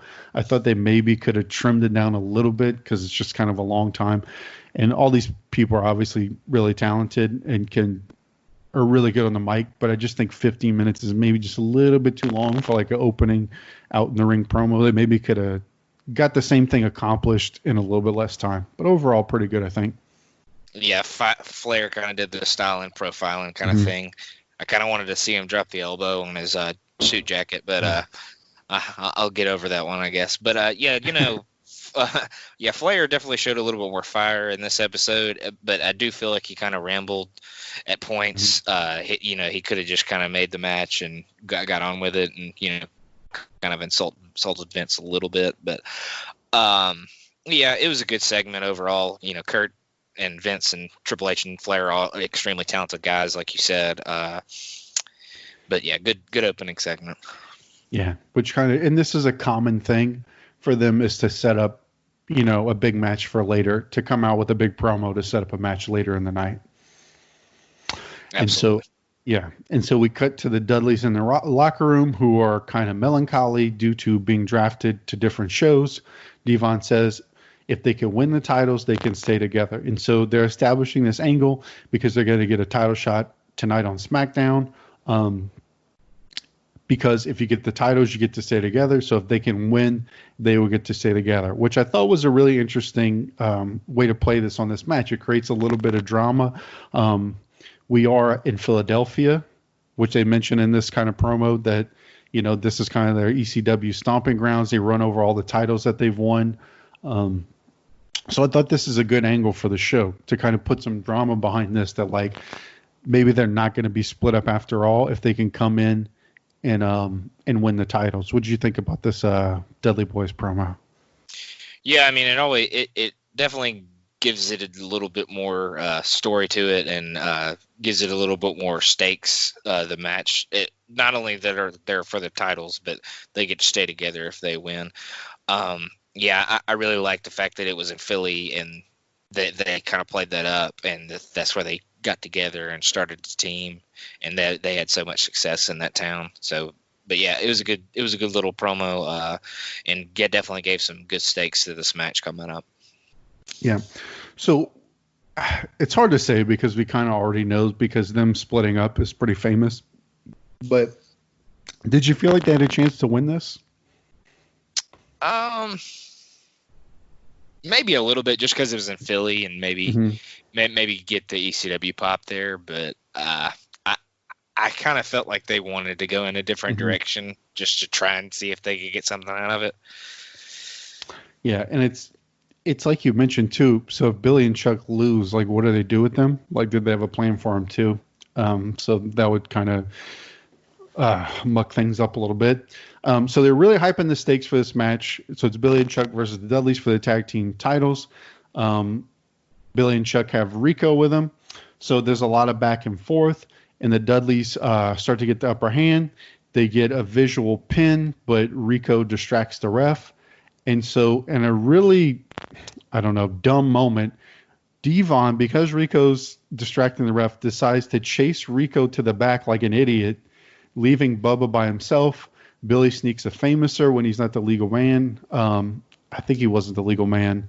He hits a famouser to get the pin, and that is the end of the Dudleys. I really like the energy to start, but I thought the finish with Devon running out was really lame, and I didn't think made a lot of sense given the story going in. I just thought I think even if they break them up, I think there's a better way to do it. I thought it would have felt so much bigger if they gave this a little bit more time. And even if you have Rico screw them, I didn't like the idea of Devon running to the back. I feel like it made him look like a complete moron. Like, because they just had this promo in the back about like, look, this is our shot. Like, this is our only chance to stay together. And he decides that it's worth chasing Rico completely backstage because he distracted the ref. To me, it didn't make any sense. It seems like Devon would have at least a little bit more sense than that, than just completely bail and leave Bubba by himself, considering the stakes. I really would have wished, even if they were still going to break them up, give it a little more time and have them have a hard-fought loss, or have Rico distract, but not in this way. Like, they cost in the match after, kind of a little bit of a better match that would get us a little more emotionally invested, maybe have a few more spots where we think the Dudleys are going to win. I just felt like they kind of, they didn't do as much as they could have with the story of the Dudleys breaking up in this match. So I went a star and 3/4 for the match itself, but I really didn't like the execution. Yeah, I feel like they should have been like super desperate to try and win this match. Just pulled out anything that they could, maybe even cheated a little bit, even though they were faces. But they should have just been extremely desperate. And it is very stupid that he chased him to the back, because like you basically leaving your partner out there to get murdered.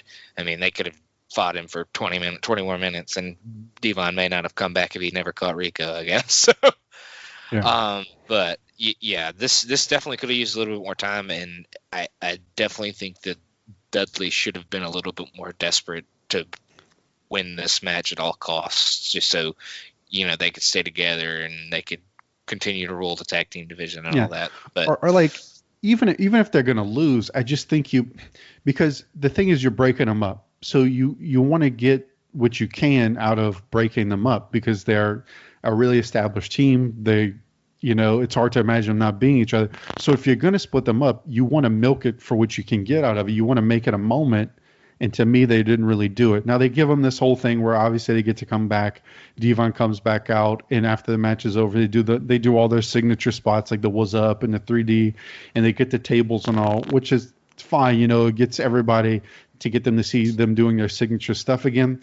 But again, it's like, I don't think they got the emotion that they could have got out of it. They didn't make it a moment of like, their last hurrah and like getting the crowd really invested in them breaking up. So, and even if you want, even if that's what you're trying to do, that makes you want to see them do it again, because makes you want to see them do more 3Ds and do more 3Ds through the table and stuff like that. So, I mean, even if you were trying to get them one last hurrah, I would like to see them continue to do that. But whatever. Yeah, it's like let them go out upset, so we like feel bad for them, so we have some kind of stake in this. Where it's like they just come out and do their stuff, so they seem okay, they seem happy because they're just putting people through tables. But anyway, also Bubba's eye looked, when he was walking out, I don't know if this happened during this match, but his eye looked fucked. Like he had like his eye was like super red. I think he had like a mild shiner before the match, but I think it got worse somewhere along the way. All right. Anyway, so we cut backstage and we see the APA playing cards in their normal setup with the Budweisers and the pile of money on the table and the Stogies. They're reminiscing, as they are another tag team that's going to be split up due to the draft.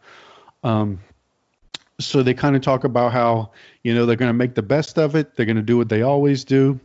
They kind of reminisce about their previous times together and what they've done as a team. And so they decide the best way they can go out is to have a one last final party. So they call in Tajiri and Tori, who are paired up at this time, and they send Tajiri on a beer run, and they persuade Tori to stay to play strip poker. What'd you think of this? And all Bradshaw wants Tori to do is to take her panties off, not anything else, just her panties. No, I mean these barroom little APA office segments were always hilarious and a good time. Yeah, and we'll get into it more because this is something we're going to keep coming back to throughout this entire show. But I really felt that they did a really good job of getting me invested in this APA breakup. Like, I thought they did a really good job when it's them kind of talking about the times they had and that, like, they can't believe that this is going to be, this is how they go out, that they're being forced to split up and they're going to have to close the APA. Like, I really thought they did a really good job of, like, making it feel important. Absolutely. And, it's going to be interesting to see where these two go during this brand extension, kind of see where Bradshaw goes on Raw and how they use Farouk on SmackDown. Mm-hmm. All right, so still backstage. Now we cut to Matt Hardy and Lita, who are basically talking about how they are happy that they get to stay together, that the draft did not break them up. They're both a little awkward in the mic, I found. Not super natural. It always kind of stays that way. That's kind of Hardy. Yeah. But Jericho comes out to crap on them and that he's livid, he's on SmackDown, and that he is not the champ. Matt calls him a has-been, and so Jericho attacks him. And so this will kind of set up a match for later tonight between those two. Yeah, this was a good little backstage little spat just to kind of get Jericho and Hardy involved in the show. Yeah. And just to kind of let us know that Jericho is a SmackDown guy, because he was not in the original draft. And I mean, this is still 2002, and they posted the lottery picks online, but this is not like 2020 where everybody's checking everything online. So I would imagine there's probably a decent amount of people watching this that had no idea how the rest of the remaining 20 picks or whatever went after Raw went off the air. So it kind of reminds everybody of that. Yeah, that's true. Yeah.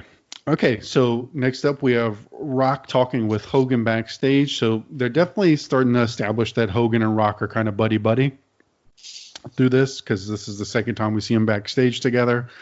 We get some funny, typical Rock impressions as he's running down all of Hogan's previous opponents, like Bundy and Kamala, and he does some really great Bundy and Kamala impressions.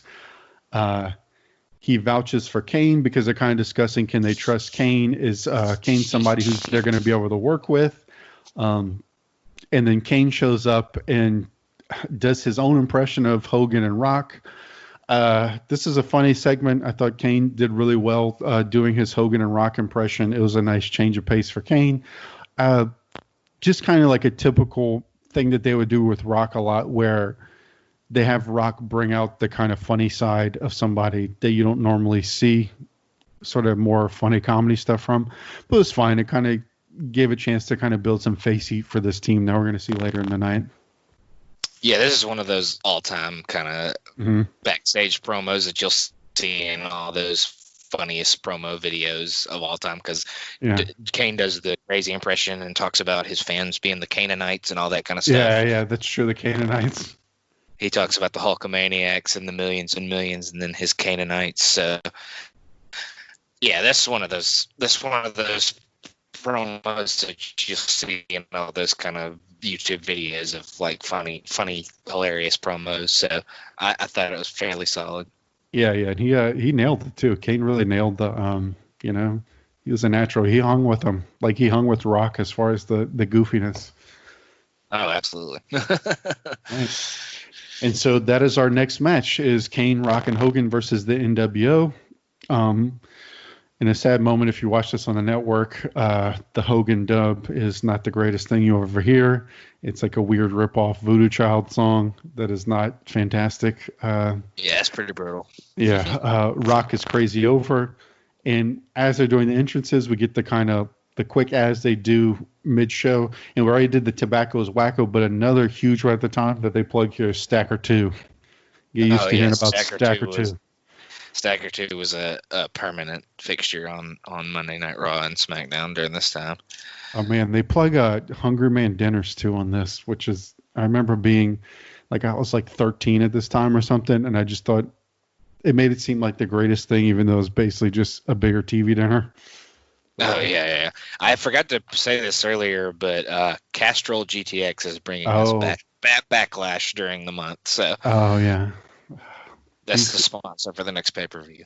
I know. All these sponsors are so, like, ingrained into my psyche, like, for my entire life. Absolutely. Yeah. I actually saw Stacker 2 the other day, and I was like, they still make that shit? Yeah. It seems like it would have been banned by now for having something illegal in it. Something like that. Yeah. So the NWO comes out, and they just, like we mentioned on Raw, they just seem cooked to me. Like, to me, the NWO, especially when you have this star team like Rock and Hogan and even Kane, they just seem like they are nowhere on the same level as the team they're facing. And they just kind of seem like three guys. Like, you don't see any real personality out of, Hall and Nash or anything. Honestly, the one who seems to have the most personality is X-Pac now, which is not what you want from the NWO. So X-Pac and Rock start. I think X-Pac looks kind of strange in the briefs too. I'm so used to seeing him in like, a singlet or something. It's weird to see him in like the tights like that. But anyway, yeah, he didn't even wear those in WCW, did they? Did he? Yeah, I don't think so. I think he still rocked the singlet, or at least the long pants. Yeah, the long tights. It's weird to see him. He's a real skinny guy to be wearing the short tights like that, I find. Yeah. Yeah, but so they hit the hot tag to Hogan. We get an X-Pac sucks chant thrown in there. They basically do what we saw kind of on Raw, where Hogan's in peril. The NWO are kind of working him over. Then Kane gets the hot tag. Kane blocks the Bronco Buster, choke slams X-Pac for the win. This is kind of not that far removed from what we saw on the Raw tag with the NWO. I thought this one was a little bit better because I thought they did a little bit more with the face and peril sequences and built the drama a little bit more. And I thought the NWO looked a little more cohesive in this one, like keeping the NWO, keeping Hogan in the corner and stuff. And I thought the face team had a lot of energy. And again, I think this was a solid tag match, but the NWO, they just have no presence or importance to me. They don't come off as feeling like they have any kind of like gravity to them. But I went 2.5 for the match. But again, I think the NWO seems pretty cooked. I went 2.5 as well. The match started out with Rock and Hall, and I said it was the two best working punches of all time going face to face, because those two always had really solid working punches. Yeah, like you said, they beat up on Hogan, just kind of do the whole heat segment. I really thought the crowd was really into this match the whole time it was going on, and I think Kane finishing off the match really got the crowd hyped up, and I thought this one was a little bit better than the one on Raw, and I kind of thought this was the best match of the night. Yeah. All right. Definitely so far. Yeah, absolutely. Yeah, I thought Kane looked good. This is I think this is a hot period for Kane. I think you could argue that this kind of the time a little bit before this and this period is probably what I would probably consider Kane's prime. Oh yeah, he was jacked at this point too.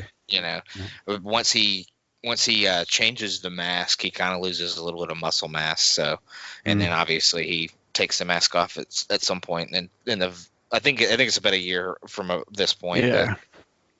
But yeah. All right. So next up, we'll have the match that was established backstage earlier with Jericho versus Matt Hardy. There was really nothing to this. Matt comes in hot, but he pretty much immediately gets put in the walls of Jericho and taps. I win a star on this one because, that's pretty much all that happened in the match. I feel like this match was like a minute or something. It was very, very quick. Yeah, there hadn't been much over about 2 minutes in these two shows. I win a star as well. At one point, King says she doesn't see what Lita sees in Matt. She said you'd need an X-ray to see something in him or something to that effect. But yeah, it was pretty much just punch and kick, and then he locked him in the walls of Jericho, and he tapped. And then after the match, Jericho put Lita in the walls of Jericho was another thing that I took note of. Yeah, just to put more heat on Jericho, and I guess just to show how he's still pissed off, and I think he's just taking it out on them. And again, we see that they're really not afraid at this point to do like men on women stuff, like men on women violence at this point, because he really puts her in the walls and locks it in. Yeah. No doubt. All right. No doubt. So we get to our next segment, which is back to the APA. And so they're continuing with their strip poker game. And to kind of tease them, Tori has to take off a piece of clothing, but she's wearing this kind of, I guess, like waist chain thing, accessory. And so they're thinking she's going to take off her pants, but instead she just takes off the chain. I'm not really sure what happened with Christian, but he throws like this insane tantrum where he's like beating the table. It was like extended. I feel like it was like 10 to 15 seconds of Christian just screaming and like slamming the table. I guess he had it was because he was like one away from a royal flush or something like that, right? Yeah. And I believe during his feud with DDP, he kind of had like a little temper tantrum gimmick. So I think he was just still trying to kind of play that up. I don't know if it kind of dies after this, but I think he was still just trying to kind of play that up. But yeah, he almost had he was one card away from a royal flush or something like that. So yeah. He was pissed. But this is enjoyable silliness so far. These cuts back to the APA. I'm enjoying it. Yeah, I always love those the barroom table kind of segments that the APA had. Yeah. All right. So moving on. So we have our IC champ RVD is coming out to face Test. I'm having my notes that Test was extremely moist. He had quite the oil job going. He was shimmering. So this was a really weird match because the whole thing was about so Test gets mad at Earl Hebner because he caught him using the ropes for leverage, and so he stopped the count, and so Test gets mad and pushes him, and in this really weird spot, Earl does a high kick and kicks Edge in the face, not Edge, Test hits him in the face, and so Test gets really mad, and then RVD hits a sunset flipped, and then Earl does a fast count, and RVD wins. So really the whole story of the match is this drama between Test and Earl Hebner, which I'm not really sure if this was something that is just confined to this match or this is something that is building from some previous heat they had. But I went 1 star because it really wasn't much of a match besides all the shenanigans between Earl Hebner and Test, which was kind of odd. Yeah, I went 1 star as well. They were really playing up the fact that Test had immunity in his contract, which I believe he had won in some kind of battle royal at Survivor Series the previous year. Mm-hmm. They had an immunity battle royal or something to that effect. So he was just really trying to play up the fact that he could kind of get away with whatever he wanted to do. It's true, Yeah, Hebner's just he's the worst ref. I meant to point that out earlier during the triple threat because Jericho brings the belt and a chair in at the same time, and he only takes the chair away, leaving Jericho with the belt to completely turn his back and give the chair back to whoever, and Jericho decks Triple H with the belt. So, Hebner's the worst. Yeah, especially for being the senior ref. He should maybe get his shit together, maybe. For sure. All right. But, yeah, just kind of a weird match. But, anyway, keep rolling. Coach is backstage with Raven, who says he doesn't care who he wrestles. His goal is to get the hardcore title. He gives an Oscar Wilde quote about how we destroy the things we love, and the things we love destroy us. He says passion has brought Maven success, but will be his downfall. This was just kind of typical Raven promo, giving kind of dark, ominous quotes and being brooding and moody. Moody Raven. Yeah. Yeah, I never really got the whole Raven thing, but I'm just kind of cultured, I guess. Yeah, I think it's by this point, he's not given enough to really do, what he did in ECW or anything. So he's too low in the card to really get over his Raven thing. So he can't get over the whole character. So he just has to confine it to these very short snippets where you can't really get fully into what it's supposed to be. But all right, so we have the match next. This is for the hardcore title, Maven versus Raven for the hardcore title. Maven is always interesting to me because you could tell they want him to be something because he's the first Tough Enough winner, but you could tell quickly that they're kind of in a rut with him because they don't know what else to do with this character now that he's, okay, he's a rookie, he's come from Tough Enough, but where do you go with that after? And so this whole match was just basic hardcore spots. They hit each other with, various weapons because Raven brings out the shopping cart with all the plunder. So pretty much all the goodies, the plunder, baby. And so they just kind of hit each other with trash cans, that sort of thing for a few minutes. There was a weird spot where Maven wipes out, where he's on the top rope and he falls on the apron and slips completely out of the ring, and King cracks up laughing at him. He got the "you fucked up" chant on that one. Yeah, which maybe I'm probably giving him too much of a benefit of the doubt, but I didn't know if that could have maybe been planned because they're trying to play a Days of Rookie, but I'm probably giving him too much credit. He probably just botched it. Yeah, I think you probably give him a little too much credit. Yeah. But I mean, you can tell that they want to do something with Maven, but putting him in the hardcore division probably wasn't the best thing for him, because it's not something he can really showcase his talents doing, because it's just a lot of quick matches, and sometimes the matches don't even, or the match that starts isn't even the match that it ends up being, and somebody comes in and pins somebody else, and they just end up running all over the building. Yeah. And so this Tommy Dreamer comes out, he wrecks Maven because we still have the 24/7 rule going, so Dreamer's thinking that he's going to take advantage and win the title for himself, but Raven hits the Raven effect for the win. Again, not much to this. Raven wins the title. I gave this a 0.5 star. I gave it 0.5 star as well, yeah. And like I said, you could tell that they really wanted to do something with Maven, like you said, and it just, that being in the hardcore division wasn't going to do it for him. And maybe if they had built something going out of this, it really could have saved him, and maybe if he had started to go in towards the Intercontinental Championship or something to that effect, it could have helped him out. But I don't think they're really going to go anywhere with him after this. And so Vince is pissed off because the hardcore title is going to head to Raw, so he loses one of his titles. And you could tell that they're really starting to turn the titles into kind of bargaining chips. Not bargaining chips, but kind of like, that's something that the GMs want on their show, is going to be the titles. Absolutely. And so we cut back. There's a quick segment where they ran down the lottery picks, which we kind of already did earlier, so we really don't need to get into that. So we cut back again to the APA having their farewell party. Hurricane passes out. William Regal shows up, and in a classic Regal line, he says he calls the women there a few lowly tarts, and he says that all the men are the other lowlifes. In an incredible Regal line. I really love the lowly tarts. It's such a classic Regal, like, English dickhead line. I'm sad he didn't call the guys the filthy pillocks or whatever he used to call everybody. Love them. So they get pissed off and they throw Regal across the table, and it basically breaks down to a huge bar fight because they say they want to come out the same way they came in, which is with a bar brawl.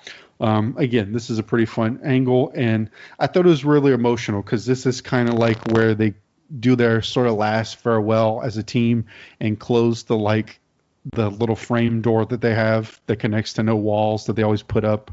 But in a weird way, I thought they got more emotion out of this breakup than they did with the Dudleys one, because I feel like you really got invested in them, and it was kind of cool to see them have their last beer drinking party, and I think both of them, Farouk and Bradshaw, sold it pretty well, like the emotion of it. Like, they weren't melodramatic about it, but it seemed exactly how you would think APA would go out. Like, like they're bar buddies and they have their last hurrah and then they're out. But I don't know. I thought it was kind of weirdly emotional. I thought it was a pretty good angle throughout the show. Yeah, they definitely got the emotion going with the "sorry, we're closed" on the door as they walked out.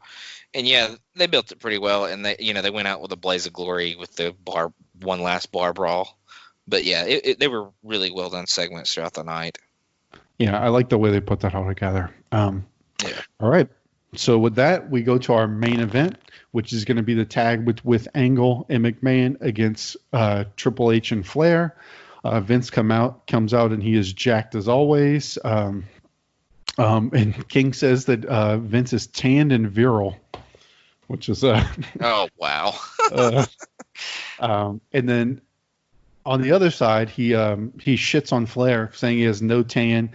Flair's in dress pants, which I really like that aspect of this whole thing, because I feel like they were really getting across Flair did not come to wrestle tonight because he doesn't see himself as a wrestler. He just get caught up in the moment, and so he has to wrestle in his dress clothes because he just got hyped up and had to get in the match. So I really like that they sent him out here in the dress pants, because I think it really sold that he jumped in at the last moment.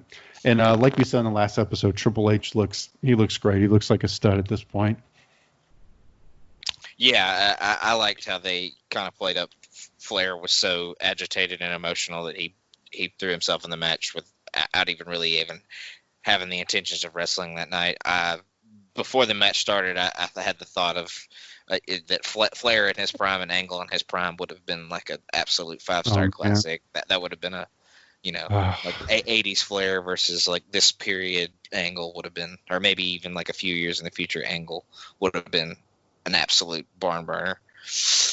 Amazing.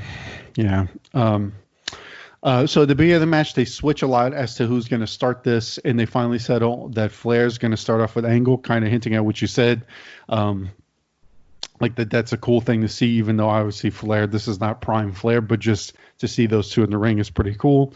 And so the whole thing of this match is not too far off from what we saw with the NWO tag matches, is that so Flair kind of plays the face and pro for this, especially they play up like his lack of gear. And I thought him like he loses his shoes at one point, which I think only added to like building the sympathy on him. And they keep on cutting. So I thought they built the heat a lot more than they did with Hogan in the NWO matches, because they really draw this out where his comeback, he keeps on trying to get the tag to Triple H, and he keeps getting cut off. And like I said, I think him losing the shoes and stuff just built the sympathy on him more. And also I like the heat because you just want to see him get a hold of Vince, because throughout the match, Vince is very arrogant. He keeps trying to screw with him. Vince tries to do the figure four. And I kind of liked how they had Vince sort of going above himself as a wrestler to try and mock Flair, and it kind of backfires on him. Like he goes for the figure four, and it just gets reversed because obviously, Flair can reverse a figure four, and Vince, because he's the master of it, which I thought was a cool touch. And so with Vince trolling him the whole match, finally Flair finally gets a hold of Vince, but then Taker runs in to wreck Flair when the referee is distracted, and Vince gets the pin. I thought this was a really fun tag match. I thought it had some nice heat, and I thought they built up like usual. You want to see Vince because he's so conniving and so like dastardly. You want to see him get his comeuppance, and I thought they built it well through the match. And you're so close to Flair really getting in on him, but it gets cut off by Taker at the end. But I still thought this was good, and I thought it was fun to see. I thought it was fun to see Vince in more of like a traditional kind of tag match, because I think you're used to seeing Vince in these kind of wild, insane, like weapons and crazy brawls. It was fun to see Vince work a kind of pretty traditional style tag match for the most part. But I thought this was pretty fun. These guys are all pretty good at this. Triple H and Angle are very good at just this sort of thing. I went 3 stars on this one. I went 2.5 stars on this one. Yeah, like you said, it's always good to see Vince get his ass kicked and kind of play the smarmy little asshole trying to get away from everything. I thought he looked very muscle and fitness in this match. He was very jacked and oiled up. He looked like he was about to be on the magazine cover. At one point, Flair low blows Vince and just completely gets away with it. He just kicks him straight in the nuts. But yeah, this was a very solid tag team match and a good main event for the first Smackdown of this era of the show. And I just thought this was a really solid main event. Mm-hmm. Yeah, and they're definitely establishing this so far since the draft with Raw, and now wrapping up the SmackDown, that this is kind of the biggest angle we have right now is the Vince and Flair as the 2 GMs, and then Angle is kind of like Vince's boy, and then Triple H is kind of maybe not as close with Flair, but like just de facto he's going to team with Flair because he's the face. So it's kind of setting up that the biggest angle we have so far with this draft is definitely Vince and Flair for sure. Absolutely. And so, all right. So overall thoughts on this one. I thought this definitely felt like a filler episode for the most part, because we didn't have anything too much of consequence happen, even though I really did like the main event. I thought it was a really solid main event. Besides the 2 tag matches, the singles matches we saw were really worth anything, just mostly forgettable stuff. I mean, we did get a title change, but the hardcore title changes hands pretty frequently, so that's nothing really too notable. I thought the draft split up angles were like the tag split up angles were hit and miss. I thought the APA one was well done. The Dudleys, I think, kind of left me one more. But I felt this whole show is just to kind of a holdover until they really get the brand split going on the next Raw, where people are really going to be confined to their shows. But I think for what it was I think it was decent. Like, again, they weren't going to do too much because they had to wait until the draft went into effect. So I went kind of right down the middle on this one, 5 out of 10. Yeah, I went 6 out of 10 on this one. Yeah, like you said, it's kind of a filler episode with most of the singles matches not really doing too much, and there wasn't too much storyline progression. And like you said with the Dudleys, that was a big miss in my opinion. I really think that they could have done that a lot better, and they really just needed to have this episode just to kind of end this era and start a brand new next week. And but I think they did a fairly solid job. Had a couple of really good tag team matches. So not a great episode, but fairly solid. Yeah, and it's kind of if you think, like you mentioned, the Dudleys match, I think if you make that something that's a little more, I think then you start getting into like a really like very good to great episode. If you can get that Dudleys match to be very good and then have a little bit better execution of that breakup, I think you're looking at a much better episode. But absolutely. All right, so we're through that. So let's do some awards and we'll wrap it up. Okay, so for best match, I have the main event from Smackdown, Angle McMahon versus Flair and Hunter. I went NWO, Hogan, Rock, Kane from SmackDown. Solid pick. Okay. Best moment, I have when Stephanie gets escorted out after losing the triple threat. I went Rock getting the Penn State crowd to chant, "You are an asshole" at Vince. That is a good one. All right. Least valuable player. So I put the NWO because, I mean, I think obviously we had some more lackluster performances here, but just as far as the spot that they're given and just having, to me, not much of a presence, I think they were least valuable to me. I actually went with Flair on this one because I just his draft strategy just confused me on Raw, and he actually took the pin in the tag match, so I have to give it to Flair, even though I kind of don't want to. Yeah, makes sense. So, best show I have of the two, SmackDown or Raw, I went SmackDown. I went Raw just purely for the fact that it had the draft. Yeah. But I mean, I think wrestling wise, SmackDown was a little better, but having the draft makes Raw just a little bit better. Yeah, it depends on how you look at it. If you look at it like, I think if you just want something to put on and watch, I'd probably lean SmackDown. But for sure, the novelty of the draft, I mean, it's hard to compete with. Absolutely. All right, so we're gonna do something we're gonna do in these episodes is kind of do a top 5, sort of. Kind of in the vein of like the old WCW top 10, except we're going to keep it to only 5.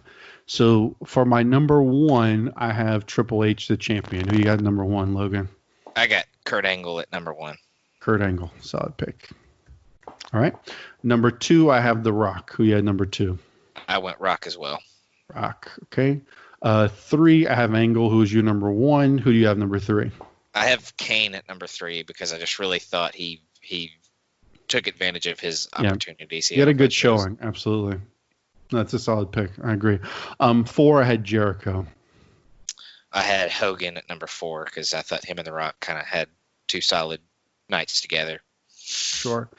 And then 5, I could be cheating with this a little bit because he didn't really wrestle per se, but I went Brock just because I think he's continuing to be built well.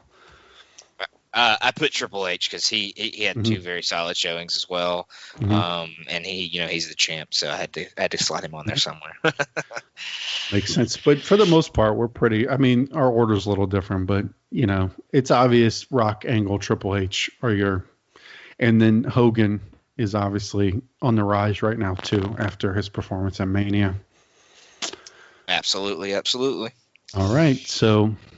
I think we had a lot to get through on this first episode, Logan, but I think we did a pretty good job. Before we go, I just want to go over a few things about the North-South Connection Podcast Network. If you want to subscribe, just go on Apple, Podbean, search North South Podcast, North South Connection Podcast, and you'll be able to find it. Check out the Facebook page as well to keep updated on when shows are being released. Ton of stuff coming out each week, multiple days per week, ton of content coming out. Check out JT's Twitter too. JT Pod Guy on Twitter. I am, to plug myself, I am Jambalaya_Jake on Twitter. And I want to thank them so this is my first episode of this, and I want to thank JT and Chad for asking me to do this one, because I think it's going to be fun. And thank you, Logan, for kind of throwing the idea out there. Yeah, you stole my idea, man. I'm just playing. Sorry. I'm just playing. But yeah, okay. I'm more than willing to be on any episode when you ever you need Absolutely. Because this is, like I said, this is kind of my hot spot. So you're obviously knowledgeable. And so North South Podcast, North South Connect, I keep saying North South Podcast, North South Connection Podcast shows as Extreme Three-Way Dance, Wrestling Warzone, No Holds Barred, Jeff Learns Wrestling. Me and JT have been doing some GWCW Pod Blast, where we kind of live watch a match that we think has a decent shot of making our GWCW list. Logan, you've been watching for your GWCW list lately? Yeah, I've watched here and there. I definitely need to get more into it, just kind of start constructing my list. But I've watched a few things here and there, but probably need to hit it a little harder coming up in the next couple months. Yeah, it's at least a little less intimidating than the WWF stuff, because there's just not as much to watch. But I'm with you. I have to do a lot of research because I'm just a little bit less familiar with everything, but it's been fun so far. Yeah. And with WCW, it's a lot with me. It's a lot watching in hindsight, because I barely caught the very end of WCW. So, for sure. Live at least. So a lot of it's in hindsight. So some of the stuff that might mean a lot to a lot of other people might not mean as much to me in certain situations. Absolutely. All right. But as always, check out the North South Connection Podcast. Tons of great stuff coming out every week. Logan, you have anything? So I know you normally do campus hot takes, but right now that's got to be put on hiatus because all the campuses are closed. Yeah. Hopefully everything will be figured out by then, so me and Scott can fire that back up. And I've been pretty dead on the college sports area. So yeah, it's for sure. I usually have a March Madness.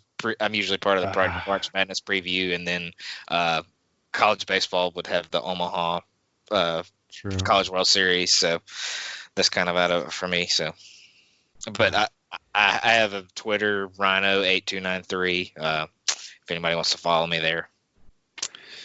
All right, Logan. Well, I think if we go through this entire era, I think I probably have at least about 200 more episodes left, so I'm sure I will have you back sooner than later.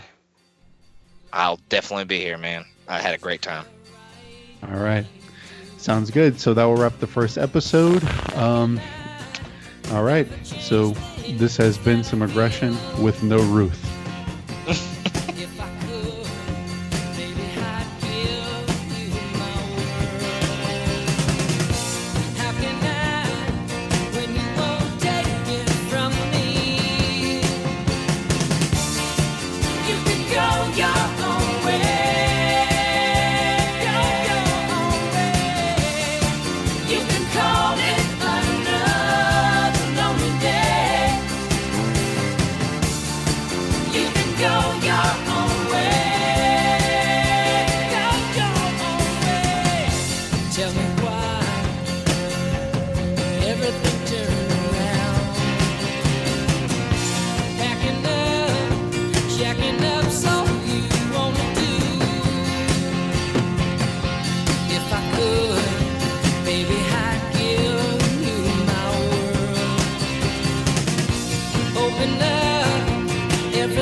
You